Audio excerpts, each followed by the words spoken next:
Today, the XFL storms into the Pacific Northwest in a place that knows a little something about winning football. Mission, dog. Bite down on 3. Let's go. Two teams who have turned the page on week 1. Seattle Dragons. Run this time. Run this. Determined to get their franchise that first dub. No better feeling than getting the first one under your belt. What a play. It's the XFL, baby. Let's go. No excuses. No shortcuts. Trust your brothers and get the job done. We're going crazy today. Because if you really want to make a name for yourself in this league, you better scrap up, lock in, and always keep your head on the swivel, baby. Big hit. More exciting football at the most exciting time. Week 2 is here. Who's going to show out today? It's the Dragons and the Vipers right now on Fox.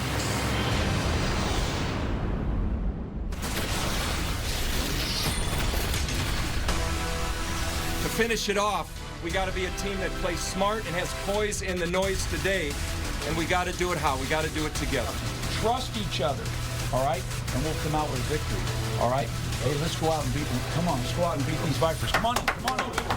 Zorn was the first quarterback of a professional football team in Seattle. Now he's the head coach of the newest football team in Seattle as the hometown Dragons open up in front of what is expected to be 30,000 fans hosting the Tampa Bay Vipers here in week 2 of the XFL on Fox.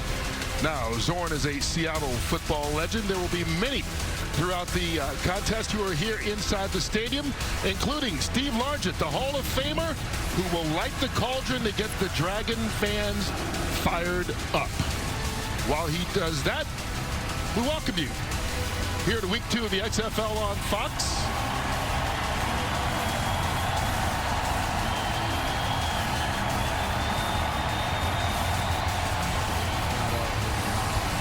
He's waiting for the signal from his quarterback, I think.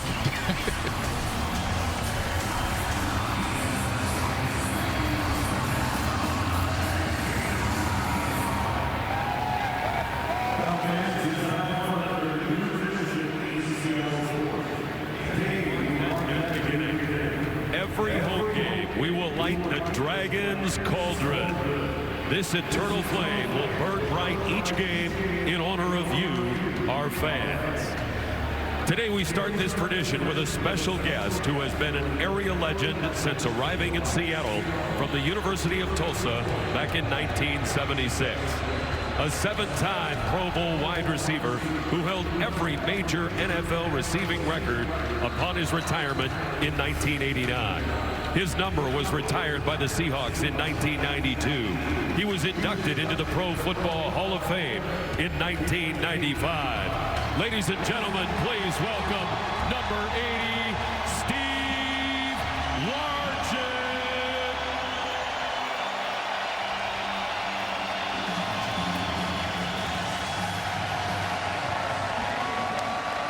Worth the wait. That's right. Welcome to the broadcast booth. Kurt Menefee alongside Joel Klatt. Brock Hewitt is down on the sideline. He'll be with us in just a second. And you can feel the excitement here, not only because of the cauldron lighting, but really all over. The buzz has been huge after the opening weekend last week for the XFL. I thought it was threefold, really. It was the excitement of the fans, both at home on television and in these venues. You can feel it. I thought it was also the reception of these innovations as well as the tweaks to the rules. Widely praised and rightly so. And then ultimately, Kurt, it had to be about the football, and the football showed up. A couple of the leaders from week 1. Matt Jones was the leading rusher in the XFL, 85 yards for St. Louis. We had P.J. Walker down in Houston. He was sensational. 4 touchdown passes to 4 different players. Dan Williams, who we'll see in this game, 123 yards receiving, as well as Austin Prohl, who we'll have in this game. 2 receptions for touchdowns last week. I thought the play on the field was tremendous, and that's what ultimately is going to carry this league through. One of the guys that you did not mention who was a star last week, the quarterback who threw those 2 touchdown passes for the Seattle Dragons. You take a look at Brandon Silvers, actually threw 3 in that game.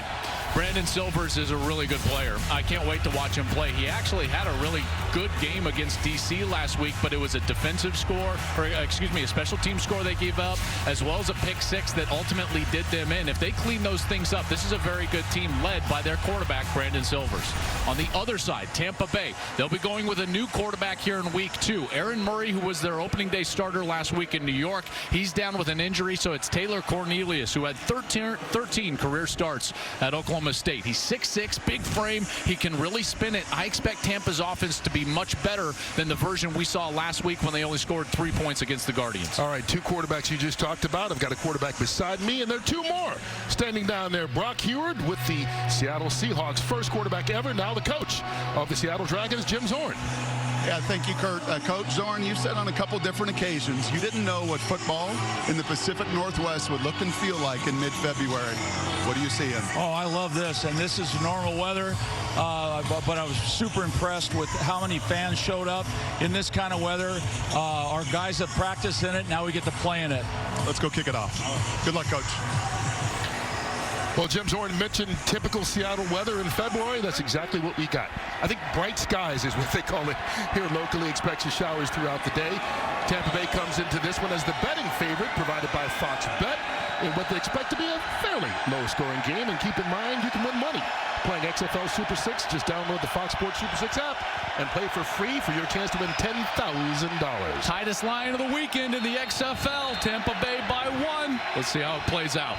All right, here's a reminder for those of you that have seen this before and those of you watching for the first time, the kickoff just a little bit different here in the XFL. That's right. As you saw last week, this is one of the best innovations that the XFL has. The kickoff here. Now the players will not move until that ball is caught, and let's get it on. Matt Brown gets us started for the Vipers, and Brown across the 25-yard line, and that's where we will begin playing football here in week 2. Taylor Cornelius, the starting quarterback. Aaron Murray started last week, injured his foot, didn't practice all week, and so now Cornelius is the man. As Mike Gundy from Oklahoma State likes to call him, Corn Dog. Yeah. 3,900 passing yards in 2018, 4th most in FBS. He was in rookie minicamp with the Green Bay Packers in 2019. Also, watch out for Dan Williams on the outside, number 81, quite a threat. First play of the game from the 28. Cornelius to the air right away. In and out of the hands, incomplete of Reese Horn. This offense led the league in total yards, even though they only scored 3 points. It was really, as their coach Mark Dressman called it to us, 80% great, 20% failure. Too many turnovers, poor play in the red zone. They've got to clean up those areas if they need to or can get to a win here today. 3 wide receivers to the right. Draw play on first down, a little handoff taken by Devion Smith, and he gets out to about the 30-yard line. Yeah, and Kurt, this defense, they played really well last week, the Seattle defense, against D.C., and we saw D.C. and how well they played in that game just before us. But this defense at every level, they have aggressive players. They're going to be sitting in a cover 2 or 4 shell with the middle of the field open with 2 safeties back. The reason they can do that is because their front is very athletic, they're very strong, and they genuinely stop the run very well up front, even out of that 2 safety look. It's something to watch for as this game plays on. First third down of the contest, looking for the 38-yard line. Cornelius over the middle's got a man over through Nick Truesdale. Truesdale had a step on the defense. He sure did, and he made a nice little adjustment at the second level. Watch, he's going to go up, and then he's going to curve back to the inside. Cornelius has got to make that throw. You've got those 2 safeties that I just talked about. They were wide. Truesdale exploits the middle of the field. Cornelius has got to hit him there for a first down. So the first punt. Tampa Bay's Jake Shum kicking it off. Austin Prohl back deep. Prohl had those 2 touchdown receptions along with 88 yards last week. Takes this one at the 15. Flags down right after the tackle. Micah Hanneman on the stop.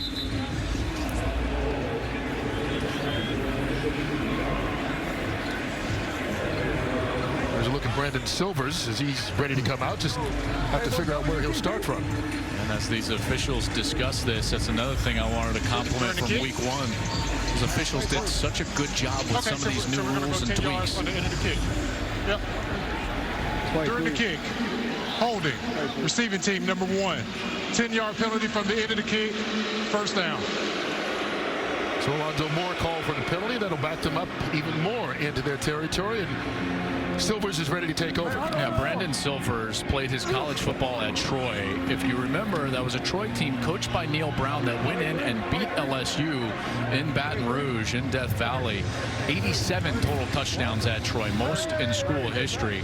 Every coach that we've talked to, whether it's the coaches here for Seattle or even the coaches on the other sideline like Jerry Glanville, the defensive coordinator, they all said the same thing. This guy sits in the pocket very strong and is not bothered with some of that traffic around him. That's one of the things Tampa Bay really stresses. They want to get to him and try to get him on the ground early. Yeah, they love his toughness. Handoff on the first play. Jaquan Gardner with the run. Both these teams ran the football effectively last week. They did, and I'm interested to see how this Seattle team deals with some injuries. They're up front playing with 3 starters out of their offensive line. The only guys that are really playing in their natural positions are guys like William Campbell, the left guard, Quintarius Eatman, the right tackle. So Jim Zorn's going to have to maneuver some things around, manufacture some offense with those injuries up front. 2nd and 5. Here comes the pressure. Quick pass. Caught. Dantes Bird. Pardon me, that's Keenan Reynolds with the reception and a first down for the Dragons. I love Keenan Reynolds and his story. That's right, from Navy. You remember he rushed for more touchdowns in his career than anybody in college football history. And he's going against a defense that led the league last week for Jerry Glanville in total defense. This is a defense that is very aggressive in the secondary. They're fast and quick up front. What you need to watch for is that in the secondary, they try to cut routes and they will try to jump routes. So watch for double moves and big plays later in the game. Gardner again, nowhere to go.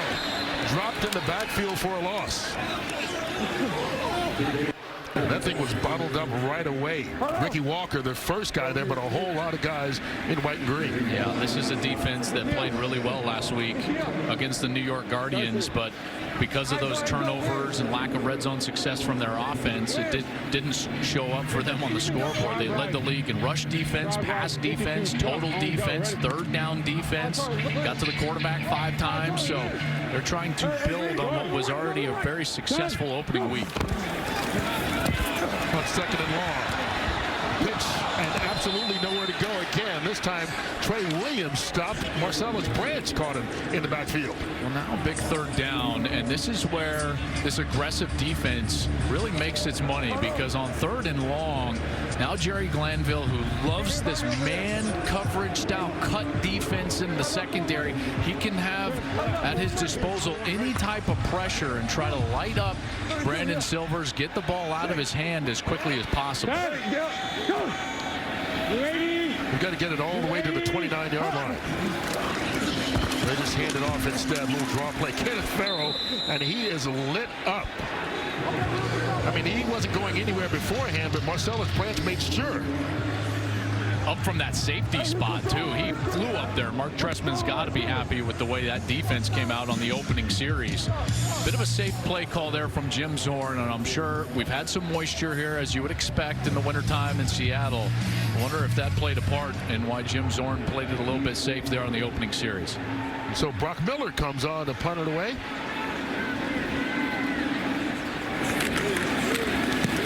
Dante dive, deep man, short kick.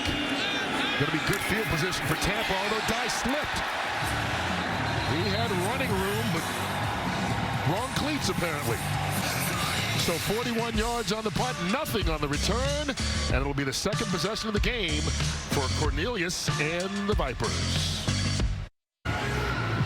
Well, each team has had the ball once. Each team has punted so far in this 2nd game of the XFL season, and 2nd game of the day. In fact, earlier, the DC Defenders, led by another good performance from Cardell Jones, shut out the New York Guardians 27-0. They are 2-0 right now. Yeah, and that team is a couple of home games, defending their home turf, if you will, and they look to be one of the better teams in the XFL here in the early going. You expected them to be good offensively, but they performed well on the defensive side both weeks. Taylor Cornelius, that one too low. Devian Smith out of the backfield, incomplete. It's a couple of misses now for Cornelius. He's got to settle down a little bit. He missed Truesdale right down the middle on the previous series, opening series of the game, and that's just an easy check down. I just wonder how that grip of the football is working out for a guy that has not practiced all week in the rain. Down in Tampa as he hands off Deion Smith. Cornelius had a chance to practice all week. We mentioned Aaron Murray not going at all. So he knew early on in the week that he would get a chance this week. And I think that they need to lean on the offensive line a little bit. It's an athletic offensive line that can move. They've got some good backs. And they're not going to be able to do it here on a third down. So that's something that they need to get going early in this game. 3rd and 6. Got a man caught. Dan Williams, first down, Vipers, right at the midfield stripe, and he was a surprise for this team last week. Led the league with 123 receiving yards. I love what they do here. It's just a clear out from that side, and then you're going to get the route slipped underneath that. Man coverage, great read from Cornelius, and then he's able to finally put it on the money right there on the face mask of Dan Williams. And like you said, a surprise for them, but a very good player. Big frame, over 6'2", 200 pounds on the outside. Game 7. Cornelius under center this time. Off the play fake, all kinds of time. Throws, hit as he throws, and that causes the interception. Jeremy Clark with the pick. First turnover of the ball game for either squad. This hometown Seattle team going crazy. Huge mistake for Cornelius here. They're trying to get a big over route run and trying to get the ball to Nick Truesdale, the tight end. Cornelius got caught up, and then at the last second he panicked. Right here they're trying to get a clear out, and then they're trying to get the tight end all the way back here. Watch as this over route, and right when he gets hit, he just kind of throws it in between them. That ball either has to go over to the sideline or out of bounds if he's trying to throw it away. But fortunately for Seattle's sake, Jeremy Clark was right there, right place, right time, and he's able to pick it off, and the turnovers show up again for Tampa Bay. That was a huge problem for him in week 1. Turned it over 3 times against New York. From the 38-yard line. Good starting field position. Brandon Silver's the quarterback. Here comes the blitz. He gets rid of it quickly, and a little miscommunication with Austin Prohl. Looked like he was looking for a side adjust. Brock, I don't know if you were able to see there, but it looked like Silver saw the blitz, and he was expecting Prohl to cut off his route for a little side adjust there. It's interesting, Joel. I'm sitting right here with Jim Zoran, and he called that. He said they're going to bring a pressure right off the edge. To your point, that's exactly where he wanted to go, but receiver, quarterback not on the same page. Go! Blue 80! Blue 80! Hunt! Silver under pressure, escapes, keeps his eyes downfield, and he is picked off. Now they're calling it incomplete, saying the ball hit the ground first. DeVaris McFadden thought he had the interception. Boy, McFadden did a great job undercutting that route. Silvers kept himself alive, and it looked like he was trying to find Bird down the field. Did this one hit the ground? Yeah, excellent call by the officials. As you can see, right through his hands. McFadden was not able to corral that, and Seattle gets away with one. But now here, a 3rd down, and you just wonder, they went safe on the first 3rd down of the game. What are they going to do here? Going against a very interesting and unique style of defense. Especially after an almost interception. Here's Silvers, flushed out of the pocket. Throwing on the run and overthrows Keenan McReynolds.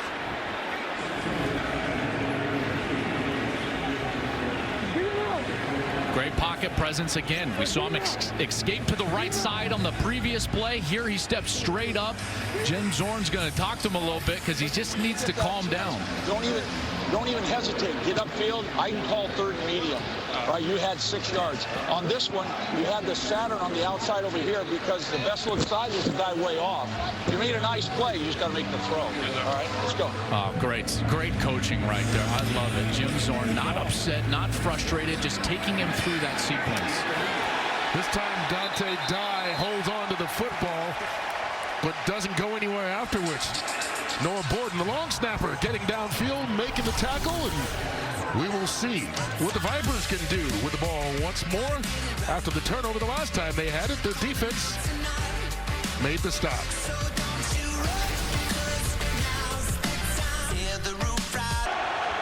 Quentin Flowers now in quarterback for Tampa Bay. this is an expected change of pace. They'd like to bring him in. He's a more mobile kind of running quarterback, and you see what he did last week, and throw him in for a couple of plays. He's in right now in place of Taylor Cornelius. He said he's not just in to run the football, but that's certainly what he does best. Jaquez Patrick takes the handoff. Flowers was so good at South Florida during his career. Second highest QBR in the country in 2016 behind the eventual #1 pick, Baker Mayfield. There's Cornelius on the sideline, but Quentin Flowers certainly an athletic player that can get the job done, and they do like his ability to throw from the pocket. I'm sure we're about to see it maybe on this play. He throws it. A little short pass to Jalen Tolliver. Tolliver slips a tackle. Gets out about a yard short of that first down marker. I've always thought that when you're thinking about play sequencing, when you've got a guy like Flowers who's so electric with his feet, what you've got to do is stay on schedule so that his feet can always be a threat. They roll him right. Flowers keeps it. Didn't get the first down, though, or did he? Got a good spot there. Good spot, and that's exactly what I'm talking about right there, is staying on schedule so that you can run a little bit of a boot action, get him outside of the pocket. Now he can run it, he can throw it to the tight end who is out in front of him, but you keep yourself open to the option of using his feet throughout the set of downs. It's imperative to stay on schedule, see if they run the ball here. They hand it off. Jaquez Patrick slipping tackles, and Patrick going to get another first down. And not only are they running the ball better, but it seems as though the tempo has picked up a little bit, the pacing. Tempo certainly has picked up. You're exactly right. Patrick did a great job of cutting away from the defender right there. Number 51 was in the backfield, and he stepped away from him beautifully. That was Martin Ogweki, who was in the backfield, and Patrick just stepped out of that tackle, got up the field, and gained 12. Got a first down. 12-yard pickup to the 46. Flowers, quick pass, Tolliver. Met behind the line of scrimmage. Mohamed Cisse on the stop. Used to play with the Seahawks, so he's been in the stadium once or twice. Great job by Cisse, getting himself back into the backfield, even though it was on the outside, and creating a tackle for loss there. Now Tampa's in that situation I was just saying they had to avoid. Now they're in that second and long off schedule. Now you got to see whether Flowers can get half of this back with his arm, or they're going to stick with this balanced attack. Two tight ends in for the Vipers. They hand it off. Patrick around the edge. Good job in the open field by Nick Temple to drag him out of bounds. Let's see what Mark Trestman decides to go with. All right, 7. All right, here we go. Let's go nickel, Finn right. Finn right, 366 Sarah, X Harvey through. 366 Sarah, X Harvey through. 366 is the protection. Finn right's the formation. X Harvey through. X Harvey means they're trying to single up down here at some point. Play clock winding down. They get it off. Flowers wide open. Shontavious Jones, and that will move the chains all the way to the 40-yard line of the Dragons. 12 yards. Good route on the outside. Watch as he forces up the field, gets the cornerback's hips turned, then he drops out of it. The timing was perfect from Flowers, who's looking that way the entire time. The reason he can look that way the entire time and not get in trouble with his eyes is because that is a singled up receiver. The X tag, it was X Harvey through the concept, which means if he has one-on-one, he's going to take that all day long. It's a one-man progression, and he hit him for a first down. On the keeper, Flowers caught in the backfield. Great job, Steven Johnson, their leading tackler in week 1, starting off right here in week 2. Loss of 4. Great job by this defense. Looking like a little bit of a zone read, and they just kind of turned that over to the linebacker. I love what Steven Johnson does there. When you got an athletic quarterback, you've got to change his read there. So the defensive end crashes all the way down. The linebacker loops around. So you're giving him the illusion that he needs to pull that ball and be a runner, and yet you're putting a defender right in his face at the same time. Johnson, the guy who started 3 years or played 3 years with the Denver Broncos. Looks like it was a delay. They've been close a couple of times. Delay of game. Offense. 5-yard penalty, second down. Now keep in mind, 25-second play clock here in the XFL. So it comes up a little faster than some people are used to. Shouldn't bother Mark Trestman, because remember, he's been in Canada for so long. They have a 20-second play clock, so that tempo shouldn't bother. 78 Yoga double go.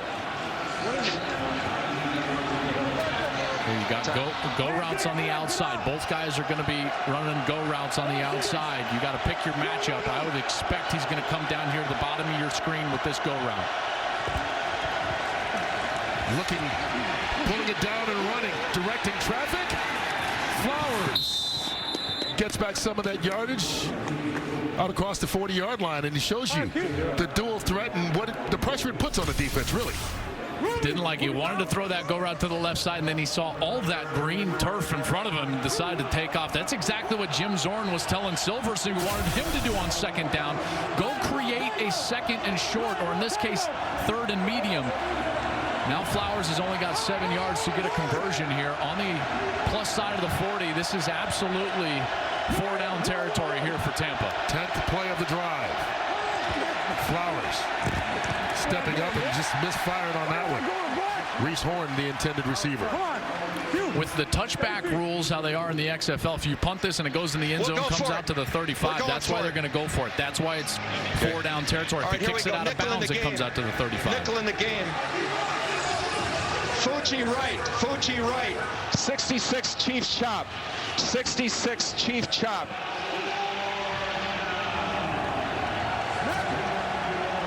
Gotta love the language of football. Here we go. Flowers got to make a good decision and a good throw here. Needing the 30. Here comes the pressure. Flowers caught in the backfield and sacked. Niles Morgan along with Steve Williams, and it'll be a turnover on down. Yeah, and a huge mistake there from Flowers. When you're on a 4th down, that ball has got to come out of your hand. The worst thing that you can possibly do there is take a sack. Even if you throw a pick, you're gaining the yardage of the pick. You can't take a sack at that point. He's got to throw that ball away, even though it's on the 4th down. And there for Seattle, their defensive coordinator, Clayton Lopez, loves what he sees as his defense, with the pressure, is able to get the Flowers in the backfield. All right, so the Seattle defense, an interception the last time they were on the field. This time, a turnover on downs. Let's see if their offense can take advantage of it. Brandon Silvers back in the quarterback, starting at his own 46-yard line. Handed off to Trey Williams. Williams fighting his way to midfield. Good second effort. I think the backs need to be a bigger part of the Seattle game plan. Tampa runs a really aggressive style of coverage, and it's very unique. But one thing that they have is genuinely man coverage on the backs with their linebackers. Jerry Glanville knows it. I think Seattle knows it. I think that's where Seattle is better and can possibly take advantage of this Vipers defense. Play fake here. Silvers crawling. I don't know if he lost his footing or decided it was easier to go low or what. Ricky Walker bringing the pressure, and it'll bring up 3rd down. Dialed up the right pressure at the right time, and now another 3rd down. They've had plenty of them here for Jim Zorn. 40. Hey, 21-8. On, ready? 0 for 2 on 3rd downs today. Hey, 45, somebody working 41. You assume this is 4th down territory, so don't even need to get all of it. Just get some of it, make it a more manageable 4th down. Silvers. Downfield, incomplete. In the direction of Keenan Reynolds. So far, Silver's just off the mark, 1 for 5 in this first quarter. Everyone talks about Silver's ability to be accurate from the pocket, but one thing that he has shown today is that he is not accurate when he's on the move outside of the pocket as we hit the end of the quarter here in Seattle. No score. Defenses playing well, playing aggressive. We've seen a turnover, some sacks. These guys are flying around. No score. Vipers, Dragons. Opening weekend for the Seattle Dragons in Century League Field.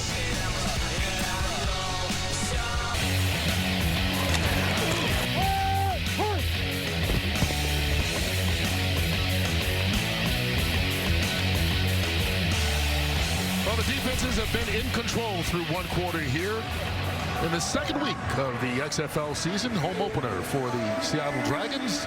Tampa Bay Vipers and Seattle Dragons, no score thus far. Kurt Menefee along with Joel Klatt up in the booth. Brock Hewitt down on the field. All of us having a good time here in front of the biggest crowd we've had so far in the XFL season. They've been into this.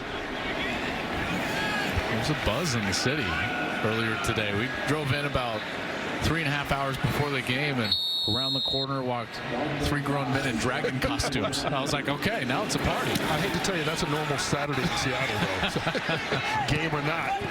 And that punt goes out of bounds. So, according to XFL rules, that will be spotted because it's inside the 35, back out at the 35-yard line. So this will be good starting field position for the Vipers. Yeah, huge mistake. And that's what, it's so important, the kicking game, even though we don't have a lot of, no extra points kicked and things of that nature. You're not going to see a ton of punts. But the mistakes that the kickers make are going to be so punitive. And we see the fruit of that for Tampa Bay right here, getting the first down at the 35-yard line. Yeah, any ball that's punted that goes out of bounds inside the 35 will be brought back out to the 35. So you're guaranteed at least that if the ball goes out of bounds.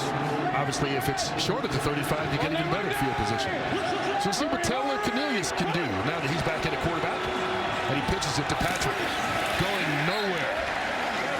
Steven Johnson again, and he, along with a lot of those guys in the Seattle defense, have been in the backfield of Tampa most of the day. Yeah, and Steven Johnson had 9 tackles, 2 of them behind the line of scrimmage last week, team high against that DC team, and he was flying around and got in there quickly on that run play as Tampa Bay shuffles between quarterbacks. He's got 3 tackles already today.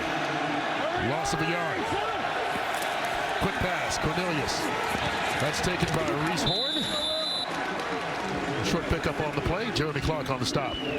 Clark did a great job slipping the block on the outside. You cannot run those little bubble screens on the outside if the corners are being unblocked and your wide receivers can't block them. And now this crowd, which is 30,000, starting to come alive, making it tough on Tampa Bay to hear the snap count and things on this field.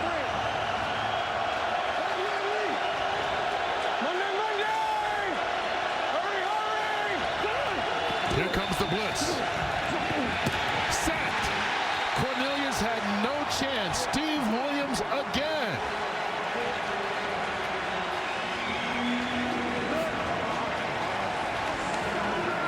Lined up over the slot player. There he is. And he's just going to come straight in, get to Cornelius. Cornelius never saw him. His eyes are on the opposite side. And he's able to get a free run on the quarterback. And again, the defense is playing well, getting pressure on these guys, not allowing them to be comfortable and get the ball down the field.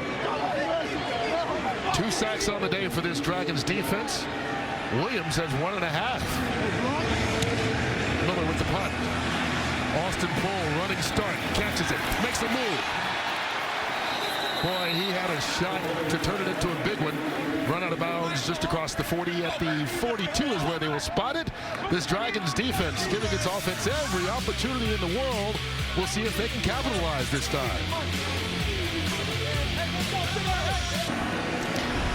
When we're done here, the Super Middleweight Championship is coming up on Fox. Undefeated Caleb Sweethands Plant defends his title against KO King Vincent Feigenboots. All the hard-hitting action begins next on Fox and the Fox Sports app. Just over 2 minutes into this second quarter. No score in what really has turned into a defensive battle. Seattle, 11 plays, 12 yards so far. Silvers. Bingo, bingo. From the 40. Threw that behind Reynolds. Brock Hewitt. It feels like a defensive battle up here. There's a flag down on the play right now. But what's it feel like to you down there? Oh, there's no question about it. Jerry Glanville, I'm standing right behind that last defensive call, BTF. Defense number 41. 15-yard penalty, automatic first down. So that was a roughing the passer call on Terrence Plummer. Go ahead, Brock. Yeah, BTF. And he told me, I don't know what the call is going to be. The players don't until Seattle lines up. It is blitz the formation. So he simply calls in BTF, blitz the formation.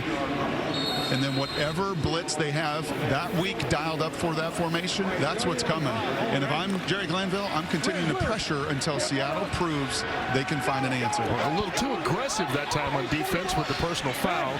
Gives him 15 yards out to the 44-yard line, but an interesting strategy, Brock. Here's the handoff. Taken by Jaquan Gardner. What do you think of that, Joel? Yeah, I mean, I think that you see that style a lot. You know, defenses have to be reactive, and that's the nature of defense. You're either going to call the strength. Odd four. You know, that's why you have short play called odd four, okay? So odd means you're going to play the odd front. They know they're going to try to align to the strength. Four is the coverage call in the back end. His cover four is different than other people's cover four, but it's just a very simple call. Here's Gardner again. Runs through the hole and gets the first down. This is a nice little drive from Seattle, and Jim Zorn found something, and sometimes it can be a penalty that jumpstarts you. You know, any momentum that you can get offensively, and Seattle has not had much, and Zorn gets it through that penalty.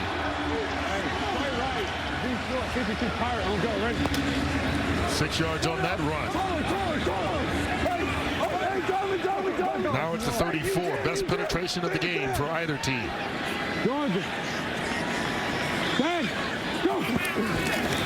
The handoff, Gardner again. This time, couldn't get back to the line of scrimmage. Caught in the backfield. Nikita Whitlock with the stop. Well, let's see what Jim Zorn goes with here on a second down. Left, 22 zip bubble. Double right off. Y left, 22 zip bubble. They were way off last time. Let's see if they do it again.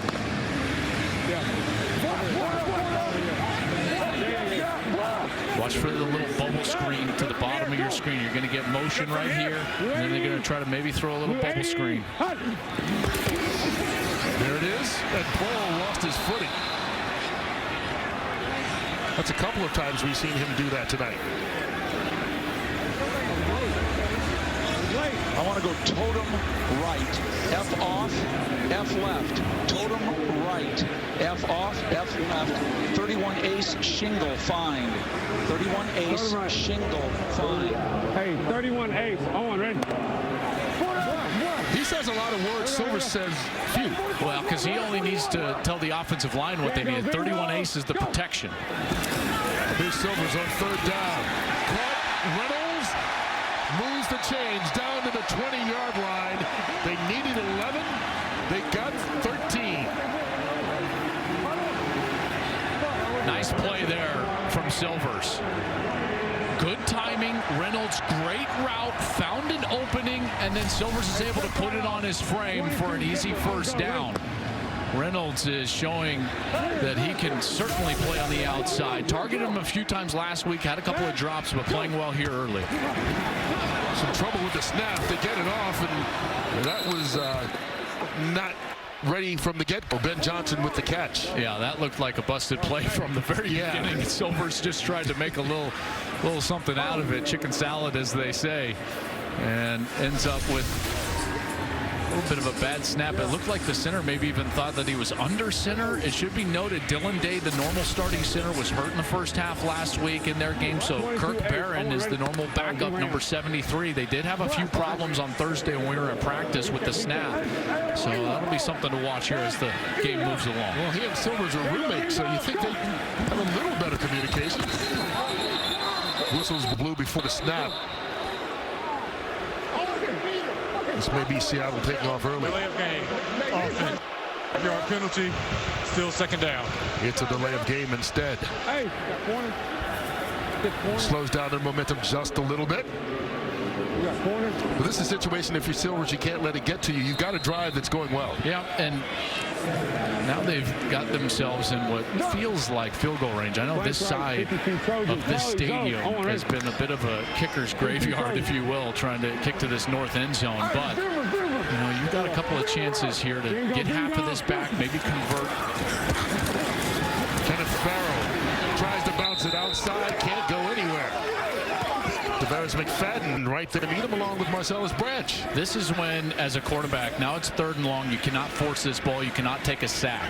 You in theory, could potentially potentially be in field goal range, but right now what I'm thinking about is how do I get a better opportunity for my field goal kicker? How do I get 7 or 8 yards? We're not trying to move the chains here. I've got to make a great decision, frame the ball up, get all the way to the 25, maybe in 22-yard line, and make this an easier field goal attempt. Yeah, as of now, it's about a 48-yard kick into swirling wind. Silvers with time. Oh, he just missed his receiver, Reynolds. Had a chance. Got to put it on him. Reynolds ran a great route. He's open. He has created space there. Silvers had the time necessary to get that ball into the backfield, and he just missed him there on the sideline. So Ernesto Lacayo comes on. Didn't have an attempt at all last week. We'll try this one from 48 yards.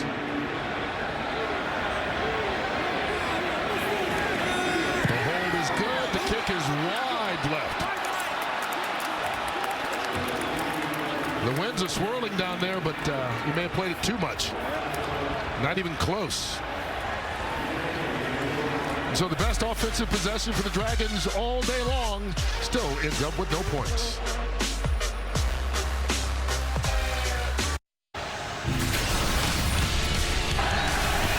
Well, the Seattle Dragons defense creating a bit of an identity here. An interception, and you put on the ski mask, you get a sack, you get the ski mask.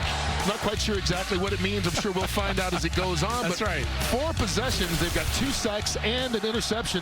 And so Mark Trestman has to find something to get going for Taylor Cornelius in this Vipers offense. Yeah, Taylor Cornelius, 3 possessions, 27 total yards, an INT, 1 first down. Flowers had 3 first downs and 30 total yards on his 1 possession. A little surprised Cornelius is still in the game. There's Devian Smith. He's handing off to him, and Smith will pick up about 4 yards on that run. You know, it's one thing if you've got some rhythm established, but to me, you're playing them both early to see who has the hot hand, see who can move the offense. That was pretty clearly Flowers. They were able to stay on schedule. He used his feet a couple of times. We'll see if Cornelius can establish some rhythm and try to get himself going here throwing the football. So far, Cornelius only 2 of 6 for 9 yards and a pick. Yeah, and he thought if he had an advantage, it would be his ability to throw it. Little pitch out to Devian Smith. Cuts it back inside. And Smith going to be stopped right at the 45-yard line. We talk about Cornelius. I mean, when he was in college at Oklahoma State, only started 1 year, but he put up some big numbers there. Yeah, I mean, that offense was so conducive to great quarterback play, and Cornelius sat behind Mason Rudolph for a couple of years, got his chance, and then had a big year. Smith again spinning his way, and looks like he got enough for the first. He did. I really like Smith. You know, he just has a good feel for how to run the football. From Michigan, he was a guy who ran for a lot of yards for the Michigan Wolverines, was the starting running back when they played that overtime thriller against Ohio State that Ohio State ultimately won. But he's a good back with good vision and good patience. I thought you saw both of those traits on that last run, moving the chains. Yeah, spent some time with the Miami Dolphins. Here comes the blitz. Caught. Reese Horn into Dragon territory. Biggest pass play of the day for the Vipers so far, 17 yards. Yeah, nice little, it's either a little play action or an RPO here, but Cornelius, he's got that little route right behind the linebackers. I love what Reese Horn did. Do you see him just settle down? He didn't run through that zone. He settled down, gave the quarterback his numbers, and that's an easy completion for Cornelius, who needed it badly. To the 33 of Seattle. Off the play fake. Nick Truesdale, the tight end, runs it to his own man, keeps going, gets the first and more. All the way down to the 15-yard line. I don't know if you call that second effort if you hit your own guy, but whatever it is, right. It worked. That's right. He did have a little collision with Jordan McRae. That was the center, number 63. Truesdale, I think, is their best offensive player. What a skill position player he is. 6'5", 250. He's 29 years old, out of Cincinnati, Ohio. Great tight end, good hands. And you see the running ability, the yards after the catch. Huge success there on that last play. And now Tampa Bay's got a little something cooking on this series. Last 2 pass plays, gains of 17 and then 18. Travion Smith. Slips the tackle. And it seems as though the Vipers now have momentum. And this is certainly different from what they had last week, or at least they hope it will be. Well, the red zone struggles last week were apparent. Right. 4 possessions, 2 turnovers on downs, 1 field goal, 1 interception. They just could not get anything going down here. We'll see if they've got it fixed here in time for week 2.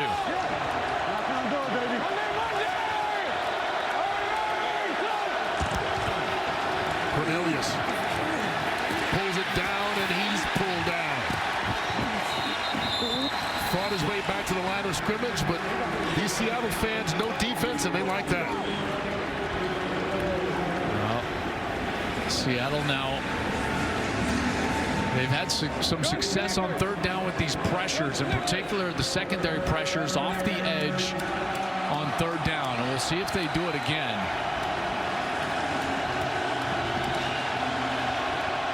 Crowd gets loud on 3rd down. Truesdale. Nowhere to go. Good open field tackle. There's that man, Jeremy Clark. Not sure about that play call. You know, the screen is made for an aggressive defensive play call. You invite them upfield, then you dump it over the top. That was soft zone coverage from Seattle. They set back on 3rd down. That means that their eyes are in the backfield and they can recognize and react to everything. Clark wasn't fooled by any of that little delay, and he's able to step up and make the play.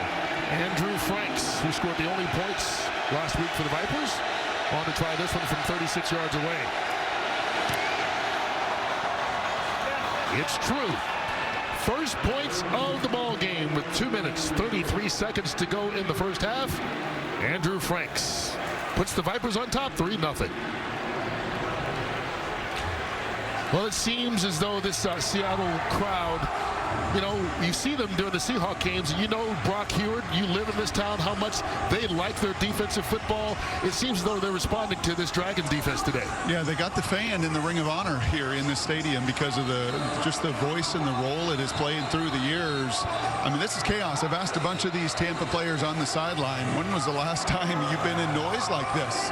Right? A lot of these guys, you got to point way back to their college experience and some of the big venues. It's rocking. Kurt, you've been here for NFC Championship games as well. It doesn't take a 68,000 seat crowd to really rock this place. The acoustics here, it is loud. It is playing a role, and you're seeing, I think, both quarterbacks really impacted by the noise. Yeah, it is impressive because also I think there's an identity that Seattle fans like for the rest of the country to know. You know, people talk about who's got the best sports fans.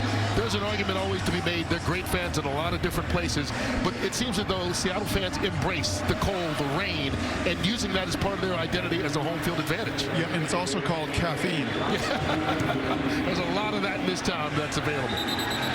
That kick, another XFL rule. The kickoffs must drop between the 20 and the goal line. If it's short. Kicking team, the ball must advance beyond the 20-yard line in the air. By rule, the ball will be spotted 15 yards beyond the spot of the kick.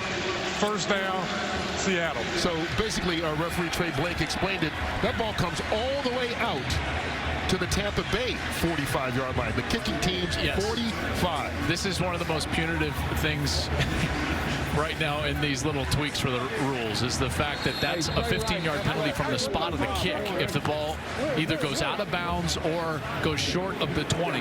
And so now Seattle with a great opportunity starting this drive on the plus 45-yard line. So after you get the field goal, a big mistake by Franks. Sets up Kenneth Farrell on first down, pushing the pile.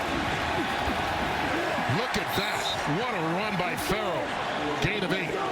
This is another thing that the faithful here love, is strong running. They got a large dose of that for a lot of years with Marshawn Lynch, pushing the pile, extra yardage, and they certainly appreciate that last run by Farrell here. But again, Seattle's got to capitalize on this. Getting the ball, this is basically like getting an interception or a turnover from your defense and setting that ball in the plus 45-yard line. 2-minute warning. And Seattle still has 2 timeouts as well, so a prime opportunity for Brandon Silvers and the Dragons. All right, Seattle has the ball at the 2-minute warning, and Joel, with these rules, they should have plenty of time. Yeah, I mean, this is a total non-factor. 2-minute warning, clock change, plays ending inbounds or run of the football, anything completion in the middle of the field. Game clock will stop until the ball is spotted, and then it'll restart once that play clock gets to 20. If it's a play that normally stops the clock, then it normally stops the clock, as you would expect. And they've got 2 timeouts as well. Speaking of 2, 2nd and 2. Kenneth Farrell gets the first. And so here you'll see on the running play that the clock will stop. Ball spotter, who's an official out there wearing a red hat only, out there to spot the ball, puts the ball down, play clock winds. Once it gets to 20, the game clock starts again. Yeah, and so you just have tons of time. You know, this is all normal offense. Certainly with the field position that they have, they are not even concerned with the clock at this point. What it does, it gives you more of a chance to come back if you're down and not use as much clock. There's Kenneth Farrell, and you're able to run the football without concern as well.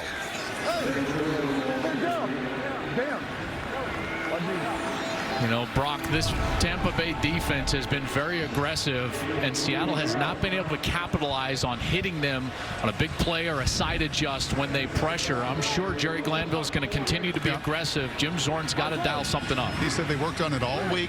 When they run that blitz the formation like this is looking like right now, they need to check and hit their shots. Flag down. Somebody moved early. Yeah, it looked like Connor Hamlet, number 89.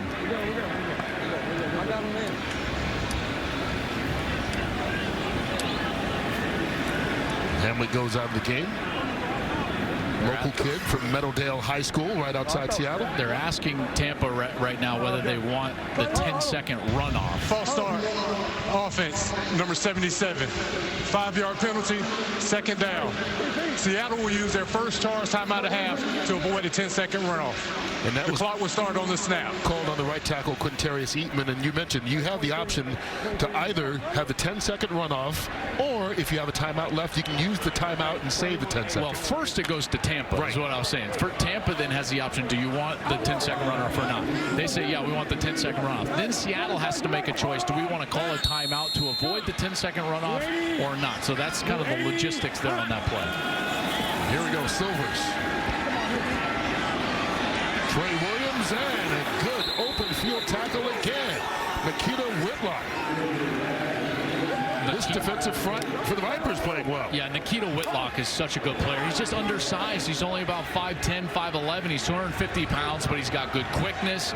He played for Jerry Glanville with the CFL and the Canadian Football League with the Hamilton Tiger Cats in the last couple of years. And they said that to a man throughout this team, they said Nikita Whitlock is our dude on defense, and he makes a great play there. Yeah, his name was the one that kept coming up. Here on 3rd down. Silvers going deep.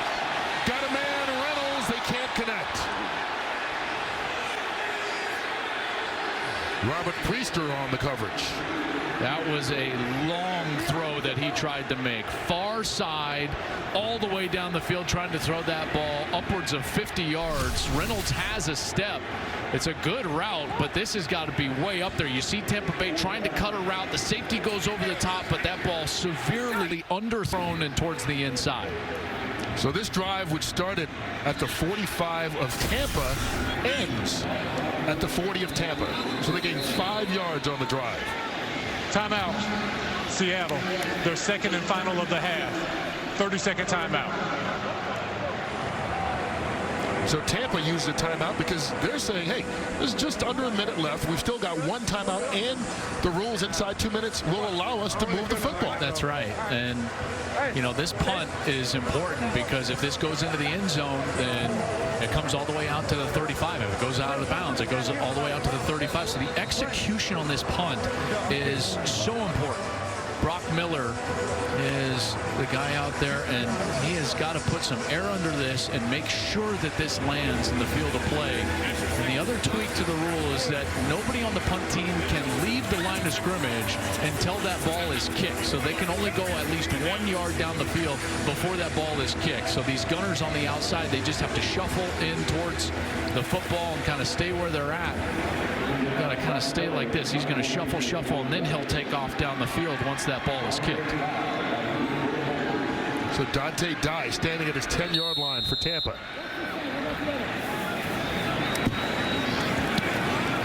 Left-footed punt over his head, but it dies right there. Great job on the punt by Brock Miller. That's about as good as it gets. There's a couple of guys, KJ Wright, Cam Chancellor, who know a thing or two about defense in the stadium. Seahawks legends. Man, how good was that defense? I mean, when they were that Super Bowl Legion of Boom defense was, because remember, I believe it was Super Bowl 48, and Denver came in. They had scored the most points in the history of the NFL in a single season. Manning was flying high, and that defense just absolutely shut them down from the get-go. Remember, it was a bad snap on the first place for a safety, and it was over. It was over. Here's the handoff, Patrick. For a 6-yard gain. There's a lot of time with only 42 seconds yet because of the way that the clock works, but not if you're just going to mill around after a run play, because that ball is going to get spotted, then the play clock's going to start, and then that clock is going to start. Now you've got to snap that football now, so it looks like they're just going to try to bleed this out with a 3-0 lead and try to milk the last few seconds of this out. Yeah, deep in their own territory, deciding apparently not to take any chances. And they hand it off again. And it makes you begin to wonder as Patrick fights his way out across the first down marker, but inside 20 seconds. As we go into the second half, might we see Quentin Flowers a little bit more? He only played one series at quarterback. The guy was the dual threat. He had a good series. Cornelius had a couple of good series there at the end, but Flowers certainly gave him a different dynamic, didn't he? And certainly was something that made it seem a bit easier because of the threat of Flowers' feet and running the football. Cornelius certainly doesn't give you that. It looks like they're just going to go ahead and head into halftime with that lead, and Seattle's going to have to make some adjustments on that offensive side. They've had a couple of short fields and have been able to do nothing in order to get points. So, but also credit to both these defenses. Yeah. Both defenses have played well in this first half. So it's a 3-0 ball game. The visiting Tampa Bay Vipers on top of the hometown Seattle Dragons. Let's get it down to Brock Hewitt, who's standing by. Yeah, to the guy that always looks good in shades, Coach Glanville. That is a pretty good first half of play, a shutout. What stood out? Well, the players just play so hard, and they're doing everything mentally they have to do. As you saw, we had a defensive tackle on the screen, played it to perfection. I'm like you. I'm just watching a heck of a group play. I got nothing to do with it. The players are after them, but it's just a halftime. We got to stay after. You know what's fun is all these offensive guys got all these long calls. Red, right, tight, close, C left, sprint left, and then you just say BTF. Yeah, we don't call much. We say the deal, or we say the choice, or we say BTF. We don't call any defenses. That's too complicated. Keep it simple. Good luck in the second half, Coach. Jerry Glanville has been one of the great defensive and special teams minds in football since the mid-1960s, and he's got it going right now. His Vipers pitching a shutout. Both teams playing well defensively. 3-0. Vipers on top. Hey, halftime's only 10 minutes, so don't go anywhere.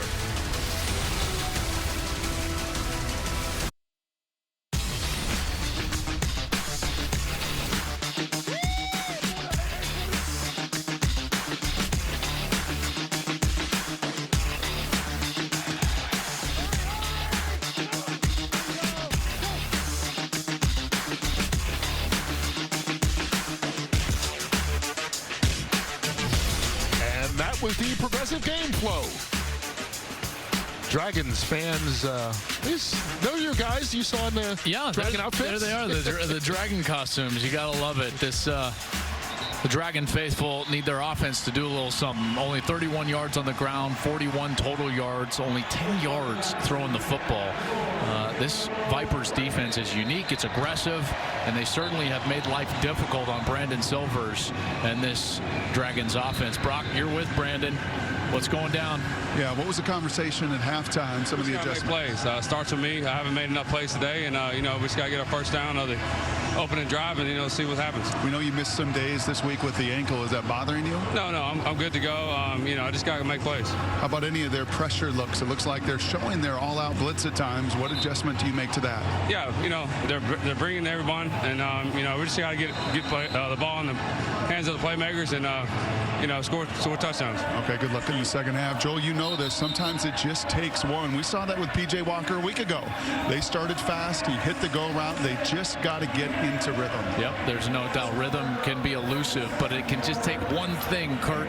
A first down, like he said, and he stressed it in that first answer. We just need to go out and get one first down. Sometimes it can be as easy as that to settle everybody down, get into rhythm, and then you can get into the flow of your offense. All right, Silvers told us what went on in their locker room. Let's take a peek to Mark Trestman and what he said to his Viper team. Defense, you having fun? Yes, sir. You got the start. You're starting. Let's get it rolling, okay? Get that ball back. Offense, keep pressing it. We'll keep pounding it. We're going to knock here pretty quick. All right, just stay on it. Get a break and let's roll. Here we go. Keep doing it, defense. I'm sure his defense is having fun. Gave up only 41 yards in that first half, and as you said, only 10 passing. Andrew Frank set to kick it off, and that Viper defense will be back on the field trying to stop Seattle once again as we start the third quarter. Cole. This is John Santiago now in. On the kick return, a big return for Seattle out near midfield. And again, Seattle have great field position. We've seen it several times today. And this offense has got to find its rhythm now and capitalize on this starting field position. It'll be the 46-yard line. The great return from Santiago. Hit that left corner and exploded up the sideline. Yeah, you said you wanted something to happen, Brandon Silvers, to start the second half. Here's a chance. Chest shot off, 22 zipper, on one, ready? Hey, get. Dad, go. Blue 80, blue 80, hot. Hands it off. Trey Williams cuts it back. Running room. Good blocking downfield. And he stays on his feet all the way to the 35-yard line. Gain of 19. Longest play we've seen from Seattle all day. What a great cut. He's going to come up and then watch him as he cuts back to the left. He just gets small right here, and then he finds the lane back to his left. Great vision, explodes out of it. Downfield, you got some great blocking by the wide receivers. That's what it takes. That's number one, Alonzo Moore from Nebraska. Played his college football in Nebraska, and he gets a nice block down the field. Yeah, hey, Georgia. Kill. Dad, go. They hand it off. Williams again, bouncing it outside. Around the corner. Flags go flying as he's out near that first down marker. Well, I just praised this guy on the last play, and now he's going to draw the foul. Alonzo Moore was holding on the outside. And that's where the flags flew. Spotted there. 69. That one. There are two flags on the play, both against the offense. Holding, offense, number 1. That penalty is declined. Holding, offense, number 69. 10-yard penalty from the spot of the foul. Replay first down. Well, they take the one on the left guard, William Campbell. Either way, it was going to back him up. Yeah, they take that one because it happened further. Right, because it's from the spot of the foul. Spot foul, so it takes it back further, and that really promising drive. And two great runs from Trey Williams. They're negated as now Seattle is behind the chains, and now Silvers is going to have to do something from that backfield, get himself in rhythm and complete a ball. Two tight ends in the game for the Dragons. Here comes the blitz. Silver gets rid of it to one of those tight ends, Connor Hamlet. And Hamlet gets back some of those yards down to about the 32, 33-yard line. Well, you're going to see the pressure, but here's what I was talking about. It's just a short route to the tight end. You got man coverage. Silvers hits that back foot, and the ball is out, and it's on target. That's what they needed to do to adjust to that aggressive style from Tampa Bay, and they made the adjustment. We've seen it now. That's a great play by Brandon Silvers. Yeah, they pick up 11, so now it's a manageable second down, 2nd and 7. Handoff taken by Gardner. Daquan Gardner gets gets the first down. Best drive of the day for the Dragons. And we've seen that now 3 times on this drive, Kurt, where we've seen that run play start to the right, and then the cutback lane is there for Jim Zorn's offense on that left side. Taking advantage of the aggression? Yeah, there's no doubt. Right. 52 Trojan, Charlie Zoe. That to me sounds like a run play. 52 Trojan and 2 with, well, he's changing it. Hey, 45 to Mike, you're working 31. Bingo, go. Silvers. Blitz picked up towards the end zone. Broken up. Keenan Reynolds, the intended receiver, and he had a step on Micah Hanneman. That ball thrown short, and it gave Hanneman a chance to stop it. And even a bit inside. I thought Reynolds does a nice job here. If that ball is a little further to the outside, then the defender can't come over the top. But Hanneman's able to get that left hand in there and bat it away from Reynolds because it was thrown just a bit too far to the inside of the field by Silvers.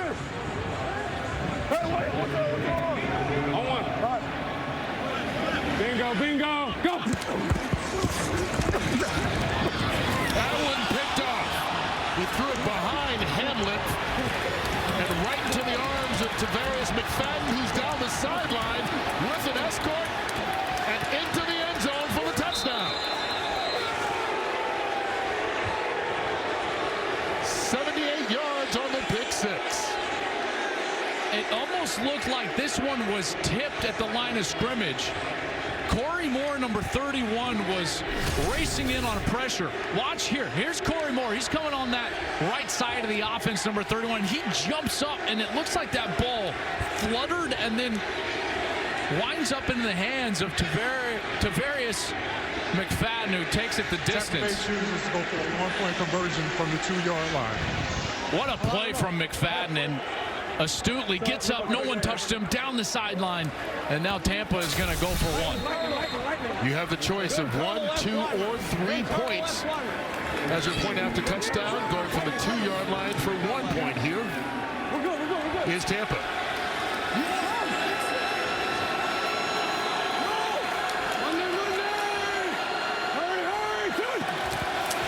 The pitch to Devian Smith.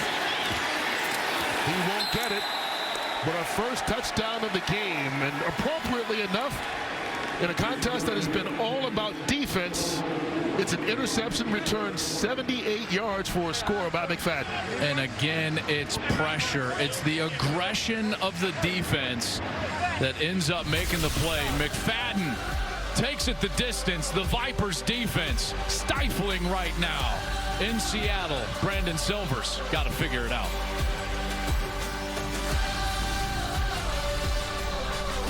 On top of Jim Zorn's Dragons 9-0, Brock Hewitt. Vince, a guy to score the first touchdown of the season for the Vipers. What was the coverage? What did he see? Well, we finally got to play a little zone coverage where we keep our eyes on the quarterback. They threw the ball, just broke on the ball, made a play. When did you know that was a house call? As soon as I caught the ball. Whenever the defense get the ball in their hands, there's only one mentality: go score. And what was any adjustments? You're pitching a shutout. What was the adjustments, if any, it had? It wasn't really too many adjustments. We just know that we got to come out here and play. They don't score, they don't win. Appreciate it. Thanks. Hey, no reason to adjust when you're pitching a shutout, right? Here's John Santiago, had a good return on the opening kickoff here in the start of the third quarter. A little more subdued this time, still across the 30-yard line. And now let's see what Brandon Silvers and the Dragons offense can do in a bigger hole. Yeah, and you start to wonder about, you know, the quarterback decision, and the crowd here is letting Jim Zorn know how they feel. B.J. Daniels is the backup quarterback. They're familiar with him here because he's been a member of the Seattle Seahawks. He was a member of that Super Bowl 48 championship team with the Seahawks. He was also a USF guy, South Florida guy, prior to Quentin Flowers. And they're going to stick with Silvers here, but he has got to right this ship. I would imagine that this is a one-series deal here for Silvers. He either gets something going on this series, or we're going to see B.J. Daniels after this. One thing to keep in mind, 9 points is a one-possession game here in the XFL, as you can score and go for 3 on a point after attempt as Kenneth Farrell gets a short game. They had the run game going a bit on that previous series before the interception, and trying to get it back here for Jim Zorn. But again, this is a do-or-die series for Brandon Silvers. If he's unable to get points here, I would imagine we're going to see B.J. Daniels. Go. Do 80. Do 80. Here's Silvers to pass. Over the middle, he's got a man wide open, Keenan Reynolds, and that's the way to answer. All the way to the house. They answer a 78-yard pick six with a 68-yard touchdown pass.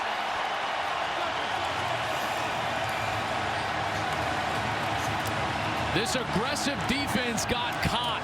Jerry Glanville talks about the safety cutting routes, jumping routes. This is what happens. Watch as the safety's going to come up, and that's what allows Reynolds, as the safety comes up right there, Silver sees him, and now Reynolds is going to be behind him deep, and he lays it out in front of him. Reynolds runs underneath it, and there's the fireworks that the faithful have wanted. Silvers finally gets it going. Reynolds finds the end zone, and the Dragons have some life. And another guy these fans are familiar with, a former Seahawk, Keenan Reynolds, gets them into the end zone, and Silvers and the Dragons will go for 2 points here. From the 5-yard line. Under pressure, Farrell, nowhere to go. But the Dragons, there's a flag down on the play.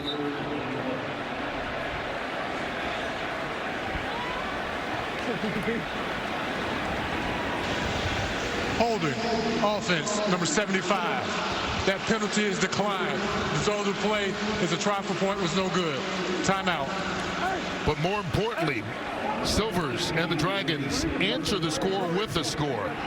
Their first touchdown of the afternoon, 68 yards on the pass to Keenan Reynolds, and it makes it a 3-point contest. Yeah, and the big play hurts Tampa again. That's something that hurt them last week. And Brock, we talked about that. Keenan Reynolds hit him big there. Yeah, they had to find that explosive play, right? It finally came. What was the route? What was the play? Oh, just a post route. It was something we saw in New York take advantage of last week, especially on the corner that was out there. And I told Coach before going in the locker room, we got to run it because we can win inside, we can win outside. We struggled early on, but we finally connected. And you told your quarterback to just give some air, give you an opportunity. Yeah, man, we just got to keep playing. That's part of the game. I've been a quarterback. I know how it is. He kept playing, made it. He threw a dime and got a touchdown. Good luck in that second half. All right, Keenan Reynolds was a great quarterback, running quarterback. That's right. But a great quarterback at Navy. Finished his career with the most touchdown runs of any player at any position in NCAA history. And his touchdown reception, now that he's a receiver in pro football, makes it a field goal difference right now. Mac Brown, the deep man. That one goes off his hand, so he needs to return it. And he's in trouble. Stopped inside the 10-yard line.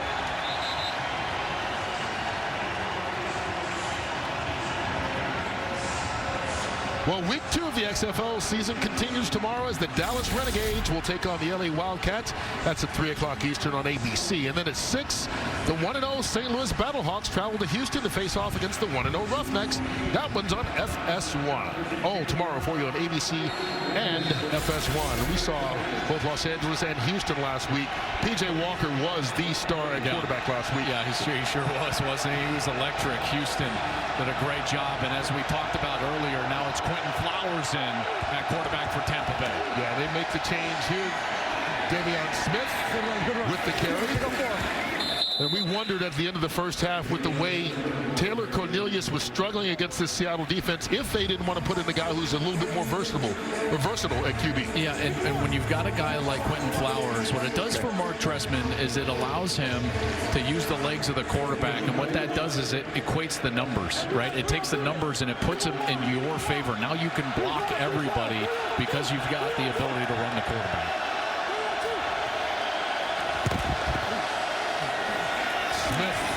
On the option, he takes it.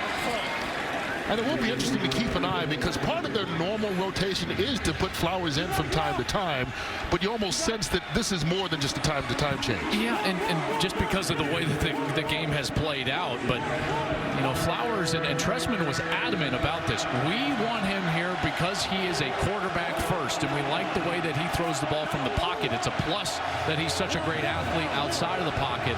So I'm interested to see how much he throws and what type of concepts he gives him here. Seattle showing pressure. They don't come. Broken up. Pass was intended for Tanner McAvoy, but Mohamed Cisse with the stop, and McAvoy, former Seahawk, so is Cisse. Maybe they know each other from practice a little bit with that. Yeah, Cisse did a great job of coming over the top there of McAvoy, but that ball was thrown behind McAvoy. He really had a step, and if that ball is framed up, thrown on time and on target, Tampa's probably got a first down.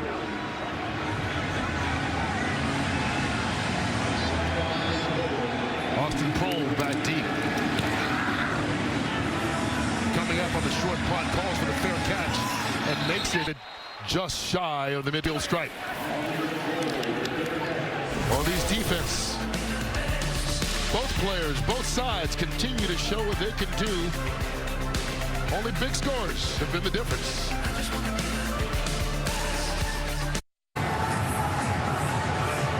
Well, Dragons fans waving those towels, trying to get their team into the lead. Someplace they have not been all day, but it's been kind of an exciting start to this third quarter. Last 2 passes for Brandon Silver. The Silvers, a 78-yard touchdown that was on an interception, and a 68-yard touchdown that worked in his favor. Oh, man. The faithful certainly liked the latter of those, and the crowd has been great today. It really has. This has been exciting. They've been into it, passionate about the Dragons already, and their first chance to root for the home team. From the 49, Gardner picks up a couple of yards on the play.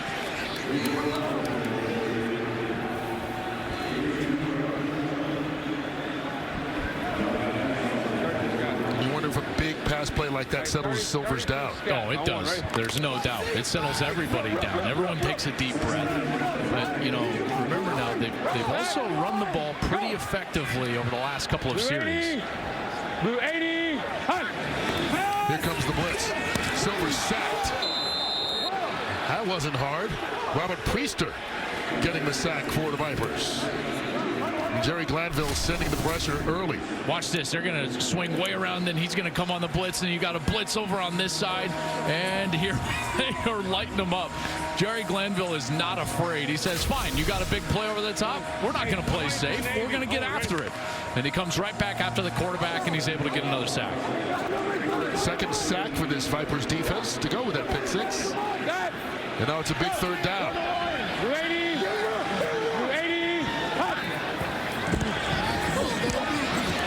Silvers down the sideline. Bird is open, broken up. Good recovery made by Anthula Kelly, who was beaten initially. Silvers just threw that ball a little late. He's going to take 2 or 3 hitch steps because Bird right now is open. That ball's got to be out and in the air. But when he comes back to it, Kelly's got the chance to come back and get involved in that play. And the crowd wants a flag and probably should have gotten it. He certainly arrived a bit early there and affected Bird's ability to catch that ball. Now, all plays are reviewable, but pass interference is not a call that can be changed by the replay booth. And so it will fall incomplete, and will bring up a punt. Dye. And the special teams coverage has been good here as well, as he's dropped. Well, the greatest day in all of racing returns. The Daytona 500 kicks off the 2020 NASCAR season tomorrow. It's at 2:30 Eastern with the pre-race beginning at 1 only here on Fox. Quentin Flowers still in at quarterback. Well, now you got to find what is going to be successful. Here are the numbers. Taylor Cornelius, 5'9", 42 yards in that interception. Quentin Flowers, 3 of 5 for 18 yards, but Flowers does give you that ability to be a little more diverse in the run game. And I feel like that needs to get cut loose. We've seen him hand off a bunch, but we haven't seen him get loose in the run game. And that's something that I feel like they need to get more aggressive with here on this series. Starting deep in their own territory. He hands it off on first down. Devian Smith just keeps fighting through tackles. Give him 13 yards on that run. Yeah, this is a team that ran the ball really well last week. In fact, they were second in the XFL with nearly 150 yards. Sink to start. Okay.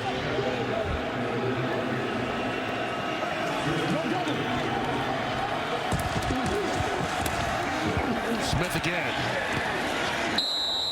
This time short pickup, maybe 2 yards. Last week he had 79 yards, which was second best in the league on the ground. F motion. Pistol, tight bunch left. Chill Gator, F slide, Z over. Chill Gator, F slide, Z over. Chill Gator, F slide, Z over.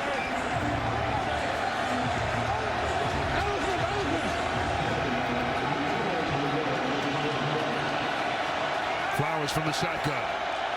Movement on the right side.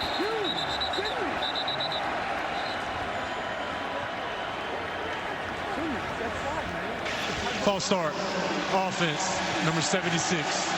5-yard penalty, second down. Nerves and maybe a little bit of the crowd noise affecting them here. Certainly, I think two things. Crowd noise, which Tressman's going to have to deal with. Tight bunch left, Chill Gator, F slide, C over. And a different quarterback, different cadence. You know, those types of things affect it. He's going to go with the same play here. F slide, Z over. The F, look for the F. There's a little bit of a motion. Z, he's going to be trying to come all the way over. They fake the pitch. Flowers. Wide open is Dan Williams, but good hands from Jeremy Clark. That pass not high enough, and Clark, who has an interception in this game, swats it away. Yeah, Clark does a great job. Watch here. He doesn't have a route right in his face, so he sinks back into coverage. And because that ball was thrown a little too low for Daniel Williams, he's able to get his hand on it. And we've seen Clark now a couple of times. Once on a bubble screen, go and blow up that play in the backfield. There, sink himself back into coverage. Very instinctive player, Jeremy Clark. Played his football at Michigan in college. Long third down. Crowd gets loud.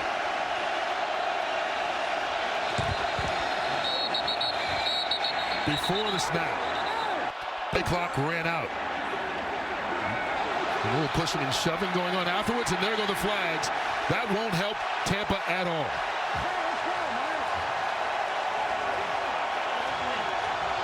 Isaiah Williams, number 71, threw a bit of a headbutt there. I wouldn't be surprised to see him ejected right here. So we're going 5 after.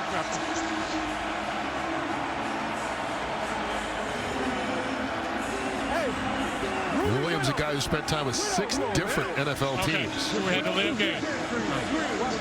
And here's the call from Trey Blake. The 2 fouls on the play.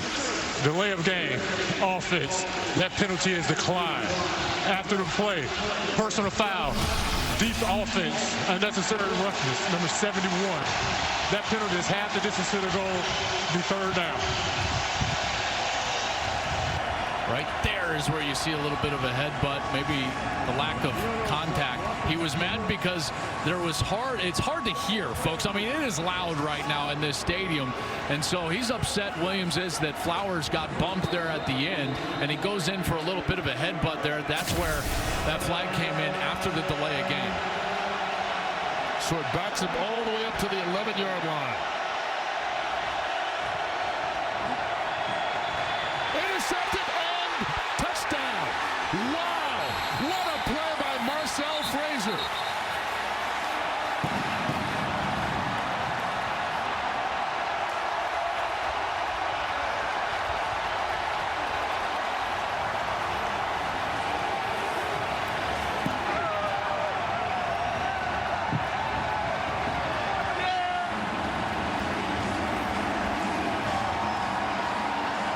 Defense has been the story of the day. That may be the play of the game.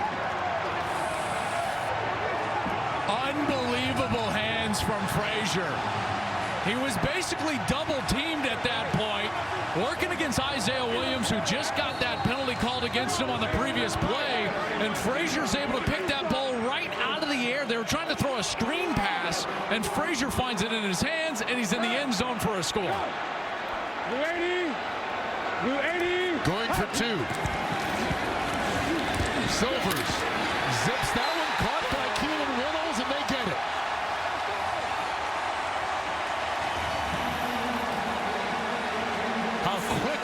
is his turn.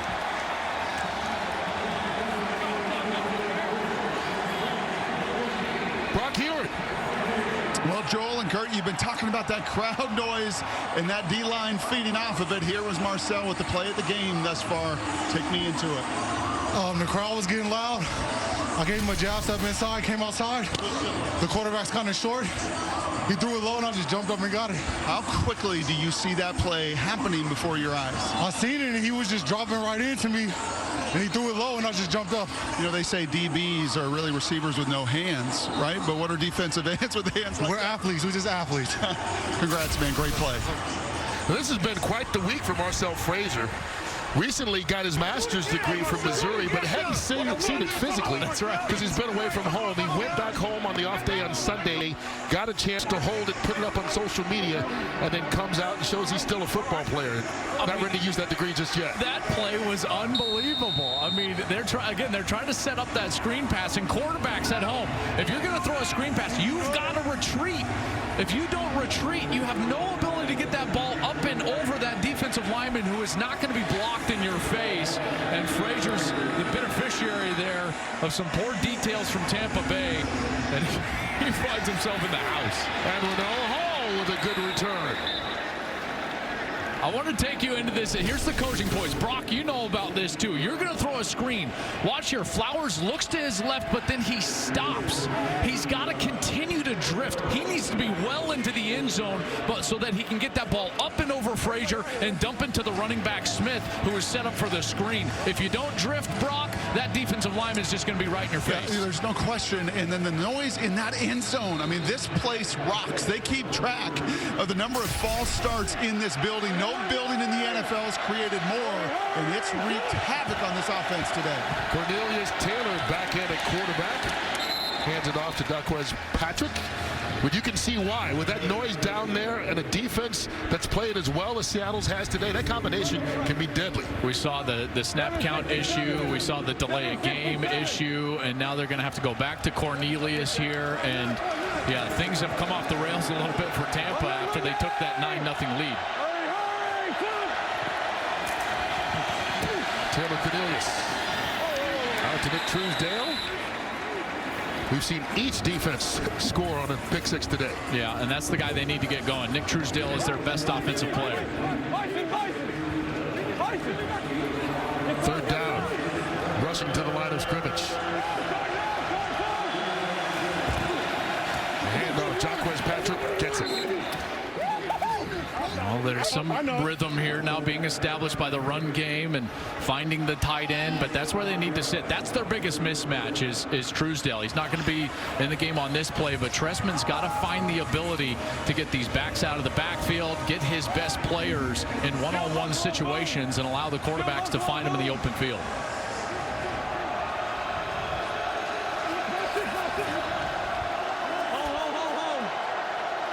First and 10.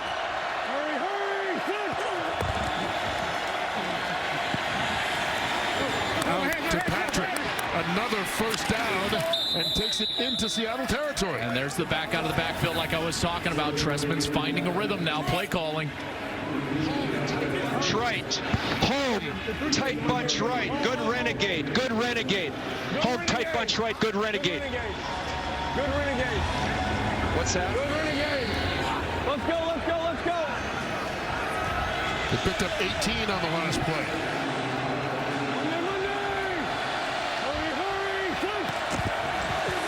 End around, Tolliver.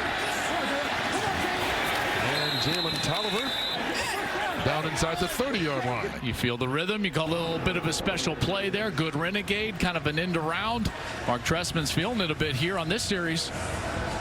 Good bull nose. Good bull nose. Yeah. Third down call, guys. Yeah. Hold. Let's go. Get down. You want to run Rolly? After the 7-yard pickup. Two tight ends in the game. They hand it off. Daquez Patrick met before he could even get back to the line of scrimmage. Stanley Mapanga with the stop. think that was another crowd noise issue. Watch as he's just going to cut inside of the tight end. The tight end is slow off the ball. The defensive end, to a point, has a better view of the football. The tight end can't hear. He gets beat inside, and he makes the play.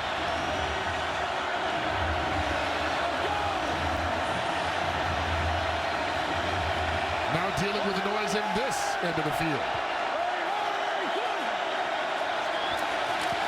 Cornelius throws it short. Dan Williams caught it. Good job, Dan. What a catch from Dan Williams. That was not a great throw. Cornelius shorts him, and it's way too far outside. Does he corral that? That's control. The ball can hit the ground. He controlled that all the way through. I think that's an excellent call. Remember, it can touch the ground as long as you control the football the entire time. Williams displayed that control in my estimation, and that's a great completion for Tampa Bay. And it looks like we're going to give replay a chance to look at this. Ruling on the field is a completed catch. The ruling on the field is a completed catch. The previous play is under further review. We'll give you a chance to take a look inside the replay booth. Shot of it.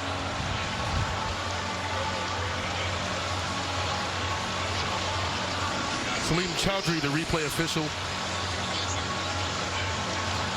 Trey, you there? I'm with you. So, ruling was a completed catch, correct?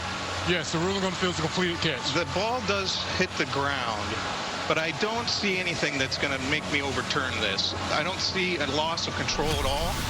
So, you know, it was tight enough we wanted to take an extra look at it, but we're just going to stick with the ruling on the field. Completed catch. After further review, the ruling on the field stands? Yes. After further review, the ruling on the field stands. First down. How cool is that? I love it. I love the transparency. We've also have our rules analyst, Dean Blandino, back in LA that we can talk with. Dean, excellent look into that replay system and the overall process, and they executed it beautifully.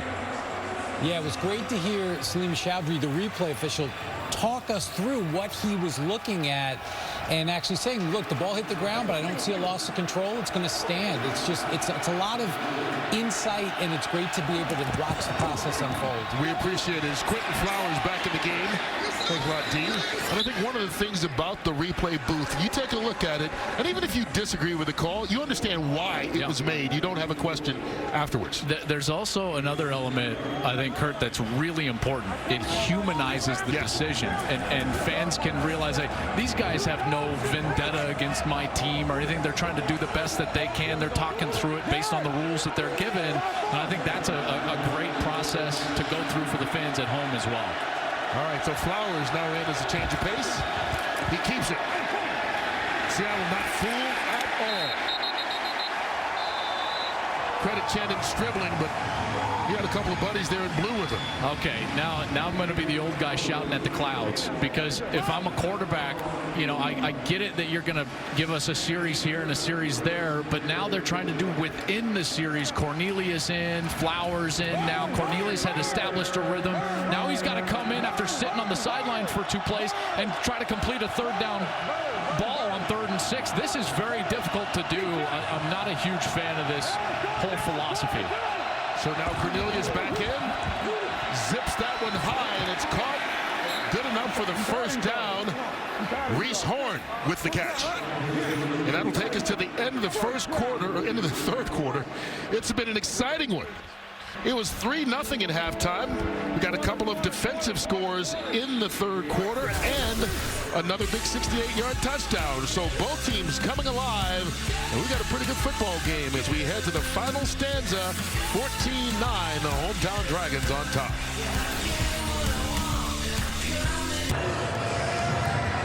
Ready for the start of the fourth quarter. Kurt Menefee, Joel Clapbrock, Heward, and our entire Fox crew here with you in Seattle. The hometown Dragons up 14-9. And really, if you tune into halftime, you got the excitement. That's right. That's right. It came alive in that third quarter, in particular from the Seattle standpoint. Some sloppiness from the turnovers and the points off of turnovers, but the offense is finding some rhythm, and now the Vipers find themselves in the red zone. This is where they have struggled so much this season. They've had 22 snaps of the football so far this year inside the red zone and gained 2 yards. They've scored 2 field goals, 1 turnover, 2 lost on downs. They have not scored an offensive touchdown yet in their season, so they need to turn that around quickly. Yeah, today with a field goal and a defensive pick 6 for their touchdown. And that may be over as Jaquez Patrick keeps on fighting. He's going to be stopped just short of the goal line. But what a run by Patrick. They're on first down. Nice pickup to the 1. Listen to this collision. Oh, Jordan Martin. You better bring your lunch pail. How about that? Patrick lowers the boom. Patrick played his college football at Florida State and showed up in the defensive backfield angry on that run, taking it all the way down inside the 1. 13 yards on the run. First and goal.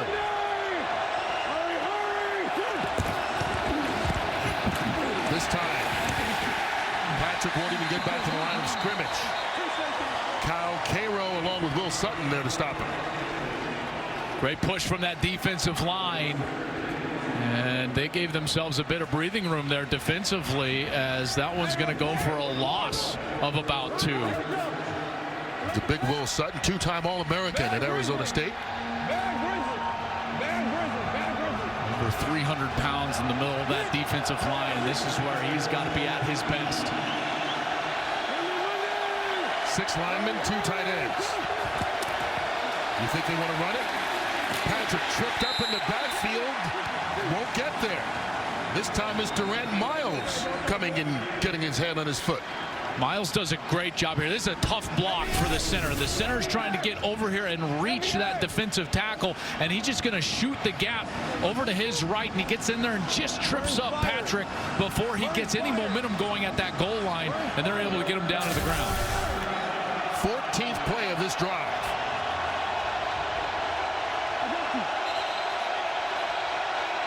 Seattle calls the timeout. Timeout, Seattle. Their first charge timeout to have. All right, how will the Vipers deal with the noise at this end of the end zone? Well, this is when you're down there third and goal. You can just go on first sound. You know, take the cadence out of the equation. We'll see. Listen in and see what they're talking about in this huddle. Yes, let's go with that. Let's go with that. Okay. All right, we're going to change the call. Listen up. Come on in here. Come on in here. Listen up. We're going to Motown. We're going to Motown. We're going home tight bunch right Rolly. Home tight bunch right Rolly. Motown. Home tight bunch right Rolly. Roll pass right. Roll pass right. Rolly's the code word. Roll pass right. Tight bunch, roll pass right. He's going to be coming out right away. You're going to get one of these receivers into the flat as quickly as you can. Rolling right. Out of the backfield, Patrick, he can't hold it in. A pass thrown a bit behind him, and it'll bring up 4th down. He had him wide open. He had the option. He could have gone to the back, or he could have gone to the tight end who was in the back of the corner of the end zone. A wide receiver, that was 17, Jalen Tolliver. That ball has got to be on the frame. That is an impossible catch for the running back to jump up behind him to the right shoulder and try to catch that ball. It's got to be out in front on that front side. So they'll try and get a little closer. Andrew Franks, the former Miami Dolphin kicker. High snap, bobble. Nowhere to go. They get no points.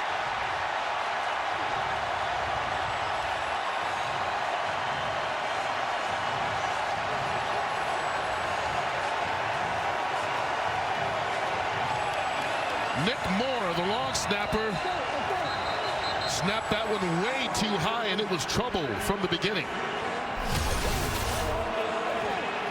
It was a bit high, but I got to tell you, Shum's got to bring that one in. It's just over his head, and he's unable to bring that. As a holder, I know that's a tough hold, but Zorn's got to love it. His defense again in the red zone, bows its neck, prevents points from going up on the board, and the Vipers so frustrated again, shoot themselves in the foot when they get the ball into scoring position. You know, this was the stadium that happened to Tony Romo. That's right, sitting into the field, if I'm not mistaken. It was. There's Trey Williams on first down.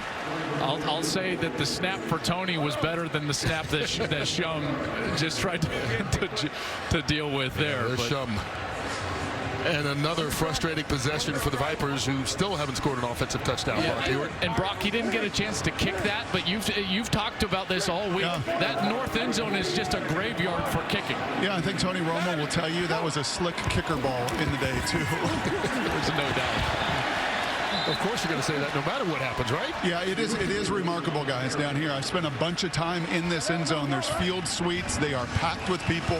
Right above it, you've got people further packed. I've said it a number of times, just the noise reverberating in this building, right? It is why it's one of the toughest to play in the NFL, and you're just seeing it today. What an advantage for this XFL team, for these Dragons, to really activate the 30,000 in here today. Yeah, and you're so familiar, Brock. You live up here. You played at UW. You're on radio here. I mean, this is a place that you're so familiar with, and it's doing what it always does. Jaquan Gardner, and if you look at the two mistakes that Tampa had the last couple of possessions here, it's been in that end. Yeah, it was the pick six. We're right at the goal line with the noise, and then the bad snap. And that's got to be frustrating. If on the sideline, and Brock, this as a quarterback. Cornelius is over there just sick to his stomach because he knows he had a touchdown. Shum's obviously feeling sick to his stomach, but Cornelius knows he had a touchdown right in front of him if he frames that ball. You called it perfectly. The game just sped up on him in that really big moment. Here's the pitch to Trey Williams. Short pickup.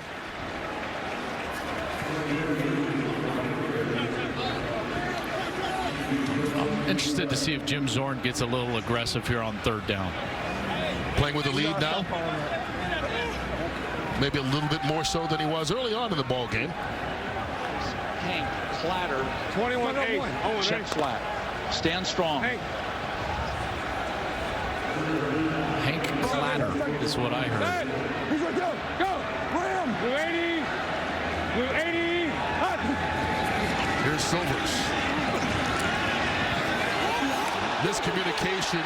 Austin Pohl. There is a flag way back in the secondary. He was held at the top of that route. Robert Priester looking a bit guilty. Priester 21. Watch him grab. Defense number 21. Ball replaced at the spot of the foul. Automatic first down. Right when Pohl's trying to come out of his break, right here, there's the grab, clearly prevents him from getting back. That was supposed to just kind of break and slide back into the inside. Silvers does a great job anticipating. Priester grabs Pohl. Pohl can't slide back on the inside. That's an excellent call by the official, and good momentum starter for Seattle on that drive. After two really good plays for the Vipers on first and second down, there's a cheap first down that they get because of the penalty. Yeah, big 14-yard penalty, but more importantly, a first down. From the 40. Trey Williams tries to cut it back and does inside. That's a nice 4.5-yard pickup. I really like Trey Williams a lot. Trey Williams is a talented back, played his college football at Texas A&M, and he's a guy that catches it really well out of the backfield. He's explosive, and you see right there, he's got a great burst. When he stopped, his first couple of steps, he's almost to full speed. He was stopped, and then he finds a seam, and bang, he gets you positive yardage here and creates a 2nd and 5. Yeah, he's another one of those guys bounced around 6 different teams. You just wonder about his size. Listed at 5'8". If you stand beside him, that's a basketball 5'8". Here's Kenneth Farrow, another one of those running backs. Boy, they're interchangeable. Farrow doing the job here on the 12-yard gain. And we've seen this cutback time and time again. It happens because the backside linebacker flows too hard. The backside linebacker flows too hard. Now you get to cut back and the running back has got to press the front side, get that overflow from the back end linebacker, and then he cuts back. They've done a beautiful job of that several times today. Every Dragons running back has had that afforded to him, and he's exploited it from time to time. To the Viper 43. Bingo, bingo, go! Farrell again, cuts it back, dancing. Give him maybe 5 yards on that run. Brock, they've got to be happy with how they're running the football. You're standing right next to Jim Zorn. He's got to be feeling his offensive line right now. There's no question, Joel. And I'll tell you one other little nuance. Do you notice how much they're shifting and trading? Yes. Right, that whole blitz the formation. It's a lot harder when you're just not a sitting target. Really good adjustment here in the second half. Yeah, that's a great point. These were two of the best rushing teams in week 1, and they're showing it here, particularly in the second half. Trey Williams gets stopped at the line of scrimmage, no gain. Let's see the play call here. All right, I want to go double right, 32 ace, shingle, find. Double right, 32 ace, shingle, find. Is he asking Brock Hewitt for advice? I mean, Brock's right there. Well, you know, Brock played for Coach Zorn when they were both with Seattle here, so they've got a great relationship. 32 ace is the protection. Shingle, find is the concept. Bingo, bingo, go!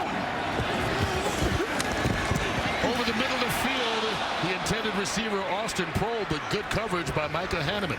Oh, he has him dead to rights right there. Hanneman is bailed out by a poor trajectory from Silvers. Watch if Silvers just puts this ball over the top. All he's got to do is loft that straight down the middle of the field, give some touch, and Prohl's going to run for a touchdown. That's why Prohl was kind of upset right there. Trajectory is such an important part of playing the position, and he missed it there. High punt. Another good job. Because keep in mind, there's a flag down on the play. If that goes into the end zone, it's brought back out to the 35. Right now, it's spotted inside the 2, but let's see what the penalty is. Let's go! Brock Miller.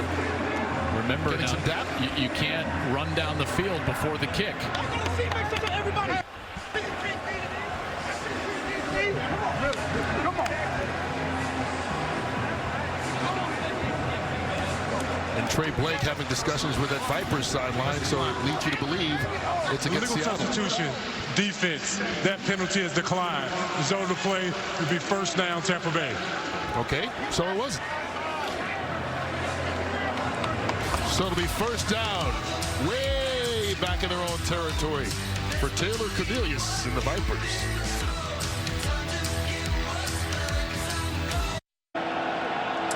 Seattle electric for the Dragons, 14-9, under 7 to go. Jim, we talked right before the kick about what this stadium could be. What have you found? Oh, this is just like any other Seattle home game, right?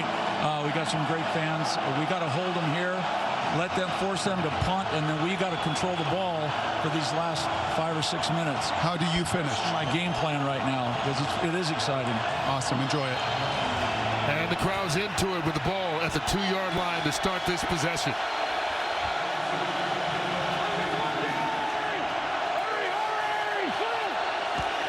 Taylor Cornelius from his end zone. Going up top. Overthrows everybody, incomplete.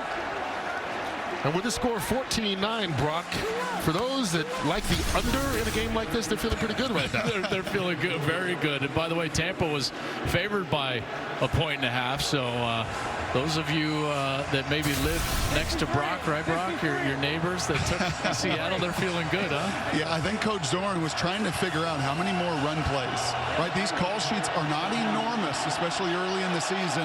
How they finish this thing out, running the ball, a huge key. They need a defensive stop here first.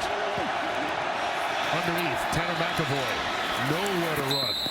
Surrounded by 3 defenders, but he got enough for the first down. Such an important first down to get out of the shadow of your own end zone. And Cornelius there is able to find McAvoy for an easy completion. 11 yards in the first. A little breathing room away from that crowd as well.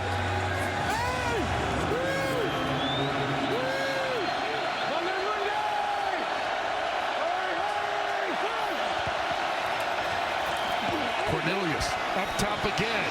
Overthrows Jones. Incomplete. That's the second time they've tried that on this drive. They must see something in the matchup with Jones on that side. Well, he's got a one-on-one, and they feel like he can beat Cisse, and Jones has done it a couple of times in this Vipers offense. They're still trying to find their identity. 19 possessions so far on the season. They have yet to get into the end zone, and they're continuing to try to find who are their go-to guys, what are their best concepts, and it is certainly a work in progress. Yeah, they've got a field goal and defensive touchdown. Seattle has a defensive touchdown along with a big 68 score on offense, 68-yard score on offense, while Nick Truesdale will get that catch. That's the guy they have to feature, is Nick Truesdale. He's the most talented offensive player that they have. He presents the most issues for the defense, and they've got to continue to attack him with that tight end. And they come out quickly. Handing it off. Nice spin for the first down. Jacquez Patrick, who's kind of been the bell cow here in the second half. Yeah, and he's got a little thump to him. He weighs 235 pounds, and they're on a short yardage situation. He's able to get right up the field and move the chains. Across the 25. Again, Patrick with a big hole that time. Running room after, and he's out near midfield. A great run. Does Trestman get aggressive here? Little play action pass. Monty right. Good steer, Z Rambo. Good steer. Good steer. Good steer. Longest run for either team, 21 yards on that one.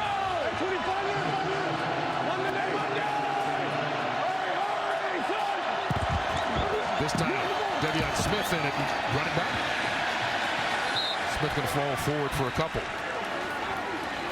We kicking your ass. We kicking your ass. I'm laughing because of the microphones. That's all I'll say. Good commentary going on the field. Jordan McRae, the center, mic'd up, as well as the quarterback, Taylor Cornelius.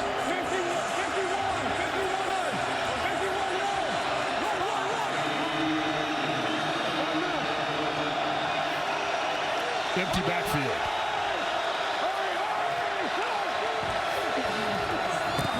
Cornelius. Incomplete. Couldn't step into that throw because he had pressure at his feet. Watch, he's trying to go out to the out route, but right there, Stanley Mapanga. Can't step into it. It was late, and it's an incompletion. And here on third down.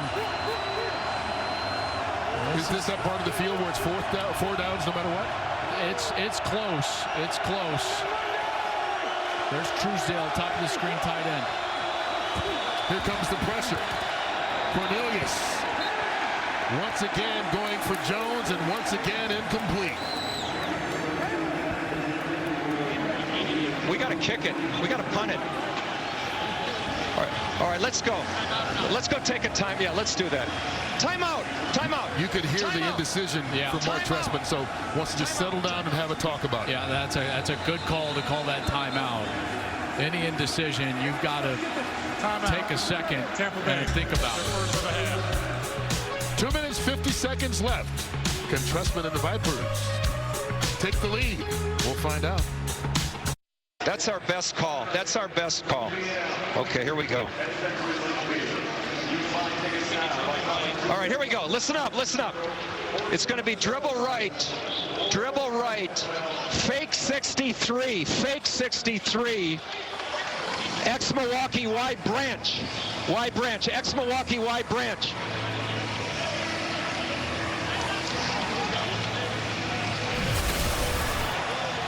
He's trying to get his tight end in one-on-one coverage. I've said all game, Nick Truesdale is their best offensive player. He wants him in a one-on-one situation, and it looks like he has him in a one-on-one situation. Here we go. In the slot to the top. Cornelius can't get rid of it as he is brought down for the sack. Jordan Thompson, number 99, ends that drive.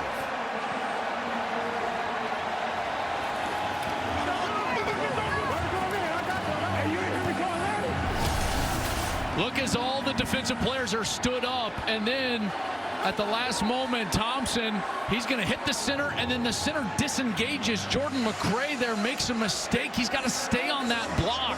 Cornelius gets the pressure right in his face. He's got no chance. Thompson is there to get the sack, and this Seattle Dragons defense with Clayton Lopez pulling the strings as the defensive coordinator up in the box have played just a tremendous game. Yeah, that's their 4th sack of the game.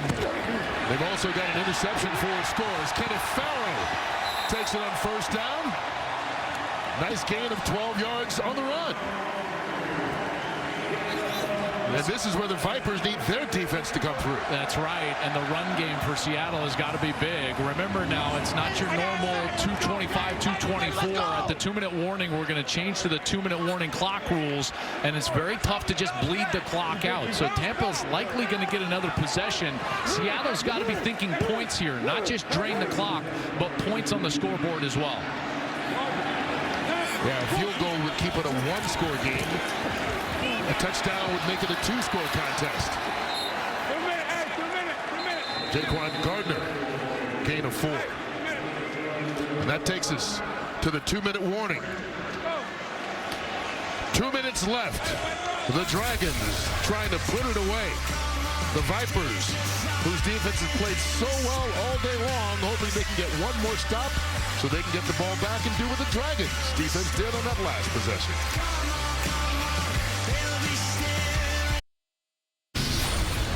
Hey, 4 down, 841. Hurry! That's the way. That's the way. That's the way to go cover. Go! Go! Go! Go!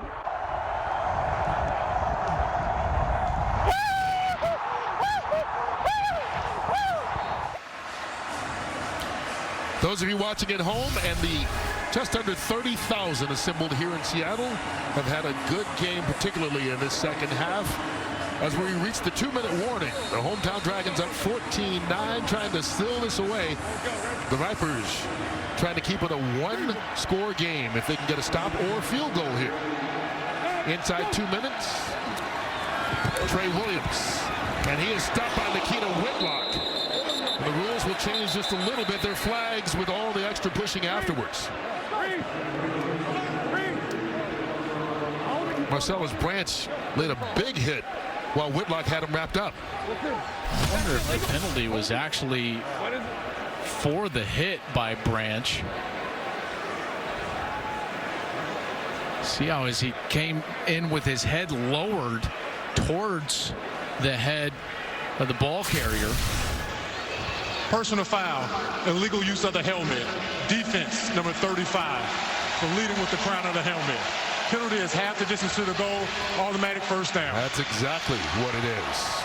Obviously a crucial penalty at this point of the ball game. Huge penalty, and right here as he's going in, boom, he uses that crown of the helmet, lowers it right to the head of the running back. Excellent call by the official as Branch initiated with that dip in the crown of the helmet contact. Part of it is instinct, but Whitlock already had him wrapped up, so it wasn't even really needed for the tackle. But it's hard to legislate instinct out of the game, but you know not to lower that helmet. Just got to go lower and to the side. Lead shoulder first, shoulder first. That's what the defensive players have got to tell themselves and be coached from now on. Go lower, shoulder first to the side. So after the penalty, they get it all straightened out. Ball's now at the 13-yard line. And again, the Vipers still have a chance here. They've got one timeout, and the clock stops a lot more inside 2 minutes, as we have explained. If they can hold Seattle to a field goal, they still got a chance. That's right. Kenneth Farrow stopped in the backfield. That'll help. It looks like Mark Trestman runs down and takes the timeout. Timeout. Tampa. It's in final of the half. 30-second timeout. You know, this is going to come down. This is going to come down to Brandon Silver's ability to make a throw, right? If you're going to ice the game, they're not going to. I don't think they're going to be able to just run it, because Tampa is clearly going to just sell out for the run. Brock at some point, and Jim Zorn's done a marvelous job of getting the run game going, finding that offensive line rhythm. But here, at some point they're going to have to let Silvers throw the ball. Well, I asked him how many different run concepts, Joel. He said about 8. And I think we've seen every one of them. Now, he can formation and he can change the picture a little bit pre-snap. But you're right. Now, here's the other challenge is have we seen a completion on the move from Silvers today? No, we have not. I mean, that ankle, he says it's fine. It's limited him all week. I've been watching. He's been challenged to throw on the move, which is what you love to do down here. So I think it also limits what you can do in the play action game. Yeah, and those of you thinking, why in the world would they throw and stop the clock? Remember, it doesn't stop the clock for long. The clock would continue to run. So that's why I say at some point, Jerry Glanville's defense is going to see Silvers drop back and try to make a play through the air. Yeah, and I would also say, Joel, this is where you miss Casey Williams, your big receiver. You're going to get a one-on-one. Is this going to be Alonzo Moore? Will it eventually, be some other your little receivers? You got to find that one-on-one matchup too. They hand it off. Jaquan Gardner. So that stops the clock temporarily. Once they spot it, 5 seconds will run off, and then the play clock will begin again. No, I'm saying it was Tampa. But I know you can't Texas it, but it's going to be a run. Okay, my fault. You know what I'm saying? Lucas Waka expecting that run. 52 Pirate on go, ready? This is a run. 52 Pirate over that right side. Trey Williams in at running back. Bingo, go! They hand it to him. And he is stopped. 4th down decision here. I mean, you got to kick it. Yeah, got to kick it. Make it what would that make it? 8-point game. 8-point game. And so touchdown and 2-point conversion, or touchdown and 3 points if you want to gamble. 3 would win it. 2 would obviously tie it if Tampa could go down the field. But they have not. They've yet to score an offensive touchdown this season. So Jim Zorn's got to feel good about his chances at this point. First things first, Ernesto Lacayo on from 27 yards out.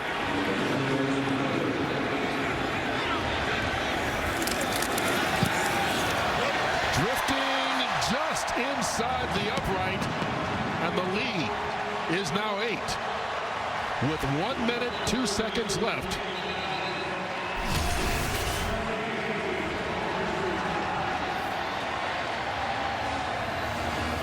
Just snuck in that right side, like you said. And that was all about that offensive line and that run game, setting them up, bleeding some clock, getting points on the board. All right, when we are done, PBC Boxing comes your way with Brian Kenny. What's up, Brian? Brian Kenny here. We're in Music City, Nashville, Tennessee. And right after the XFL, it's PBC Fight Night on Fox. Hometown champ Caleb Plant defending his IBF super middleweight title against German contender Vincent Feigenbutz. Right after the XFL. Let's go to Kurt Menefee. All right, thanks a lot, Brian. 1 minute 2 seconds on the game clock from PBC Boxing. So now the challenge, this Seattle defense, they've stood tall all day long. Sacks, turnovers, whatever has been needed. They need to make one more stop with this Vipers offense to get that first win of the season.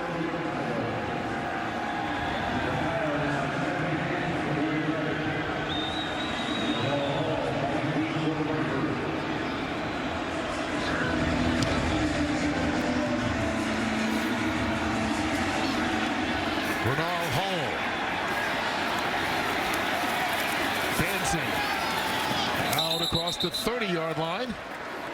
So decent starting field position for the Vipers. All right, 55 seconds left. Clock stopping after every play, even in the middle of the field. It'll start again after the play clock goes down to 20, but that leaves you a lot of time here.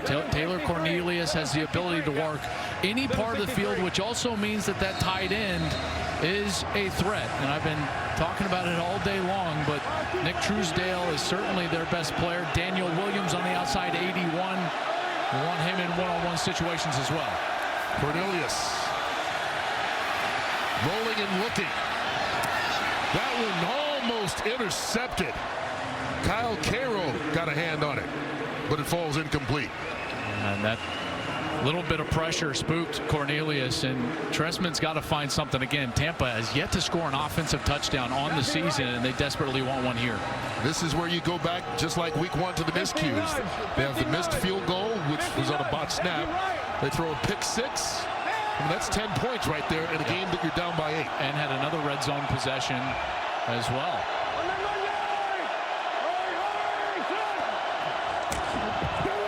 With time, Cornelius connects. And that's Dan Williams. Gave up the first down, got it back. Their penalty mark is down as well. And another flag comes flying late. Yep, this is going to be a crackback block.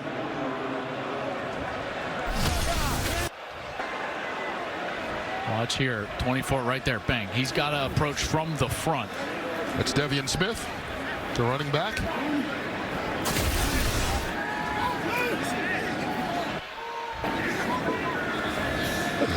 There's another flag that came flying in late. We'll see if that was an addition or a second penalty. Personal foul, illegal blindside block. Offense, number 24. 15-yard penalty from the spot of the foul. Replay second down. I mean, just penalties we've seen from Tampa. Remember that pick 6.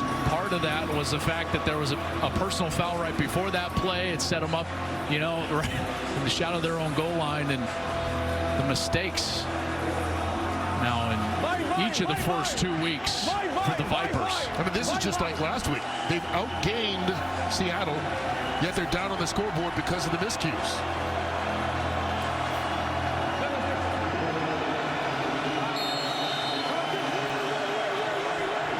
Down to the final 40 seconds. Cornelius underneath. Reese Horn gets out of bounds to stop the clock. And remember, they need a touchdown and a 2-point conversion to try and tie this thing. And because of that, on the defensive side, those safeties, deeper than the deepest, wider than the widest, you cannot allow yourself to get beat deep. They're also going to have a linebacker in the middle of the field.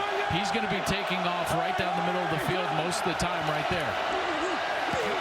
Cornelius caught in the middle of the field. DeAndre Goolsby. And Goolsby gets the first down. More importantly, they get the chains moving. The clock stops for a bit. Now they need to hurry up. Yeah, and they'll be ready to snap this ball before that game clock starts again. 11 yards, and there you see it only cost them 2 seconds because of the clock stoppage. Devian Smith out of the backfield, another first down. He's in the Seattle territory. This is the clock rules at its best right here. Work the middle of the field, work the middle of the field, then be ready to snap it before that game clock starts. They're ready again. Yeah, they can snap it before those 5 seconds are off if they want. That cost them 1 second on the game clock. Wide open. Once again, Reese Horn. Great catch by Reese Horn. Middle of the field has been open the entire series because of that prevent style of defense. Gain of 22 to the 24. Oh, he just missed Devian Smith. Well, now you got to start thinking about how many snaps that you have left. With 9 seconds left, I think you can probably get 2 snaps out of this. You just got to be ready right away to snap the ball. Let's see what he goes with. There is a flag down. We got 2 shots in the secondary here after the play was over. All right, listen to me, Taylor.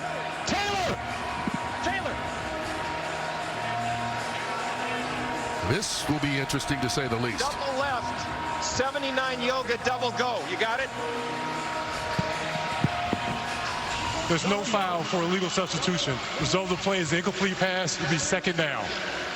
So it's a flag down there that they will pick up. So down to 9 seconds. Ball at the 24-yard line. Down by 8. Officials come running in to stop it before the ball is snapped. The previous play is under further review for a possible infraction for illegal substitution. All right, this is one of those things that goes up to the replay booth. I think the defense was trying to run some people on. We'll take a listen in here. Trey. Are we looking at defense? Trey. Yes. Okay, we got 12. Okay, so we have illegal substitution on defense. Right. Okay, so we're going to go 5 yards from the previous spot. Previous spot. Let me pull this up, please. Previous spot was the 23. Left hash. 23 left hash, and 5 yards from the 23 left hash. Right. All right, thank you. That's Salim Chowdhury talking with Trey Blake, the referee. Chowdhury, the replay official. After further review, there were 12 players in formation during the last play. Illegal substitution, defense, 5-yard penalty from the previous spot, would be second down. All right, so obviously this helped Tampa. Yeah, huge there for Tampa. They're going to have 2 shots at this, all right? 9 seconds left. Clock's going to stop. He's going to stay with the play call, I believe. He says double go yoga. Both outside receivers be running go routes. Inside receiver, he's going to be running a read route right down the middle of the field. This read route's probably going to end up right about here.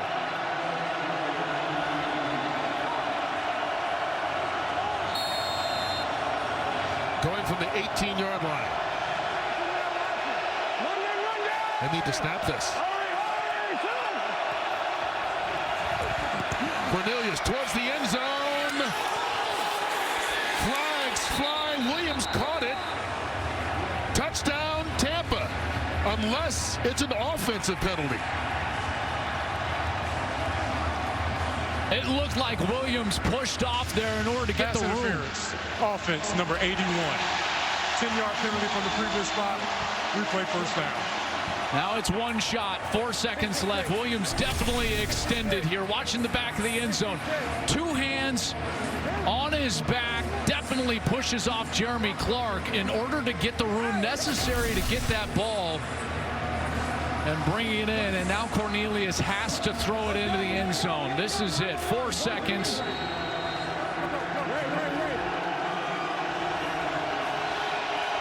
From the 28-yard line.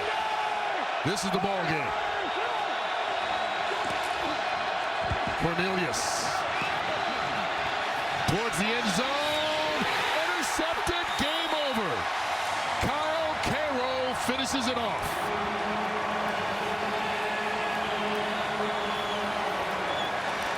However, there is a flag. Offense, number 71. That penalty is declined.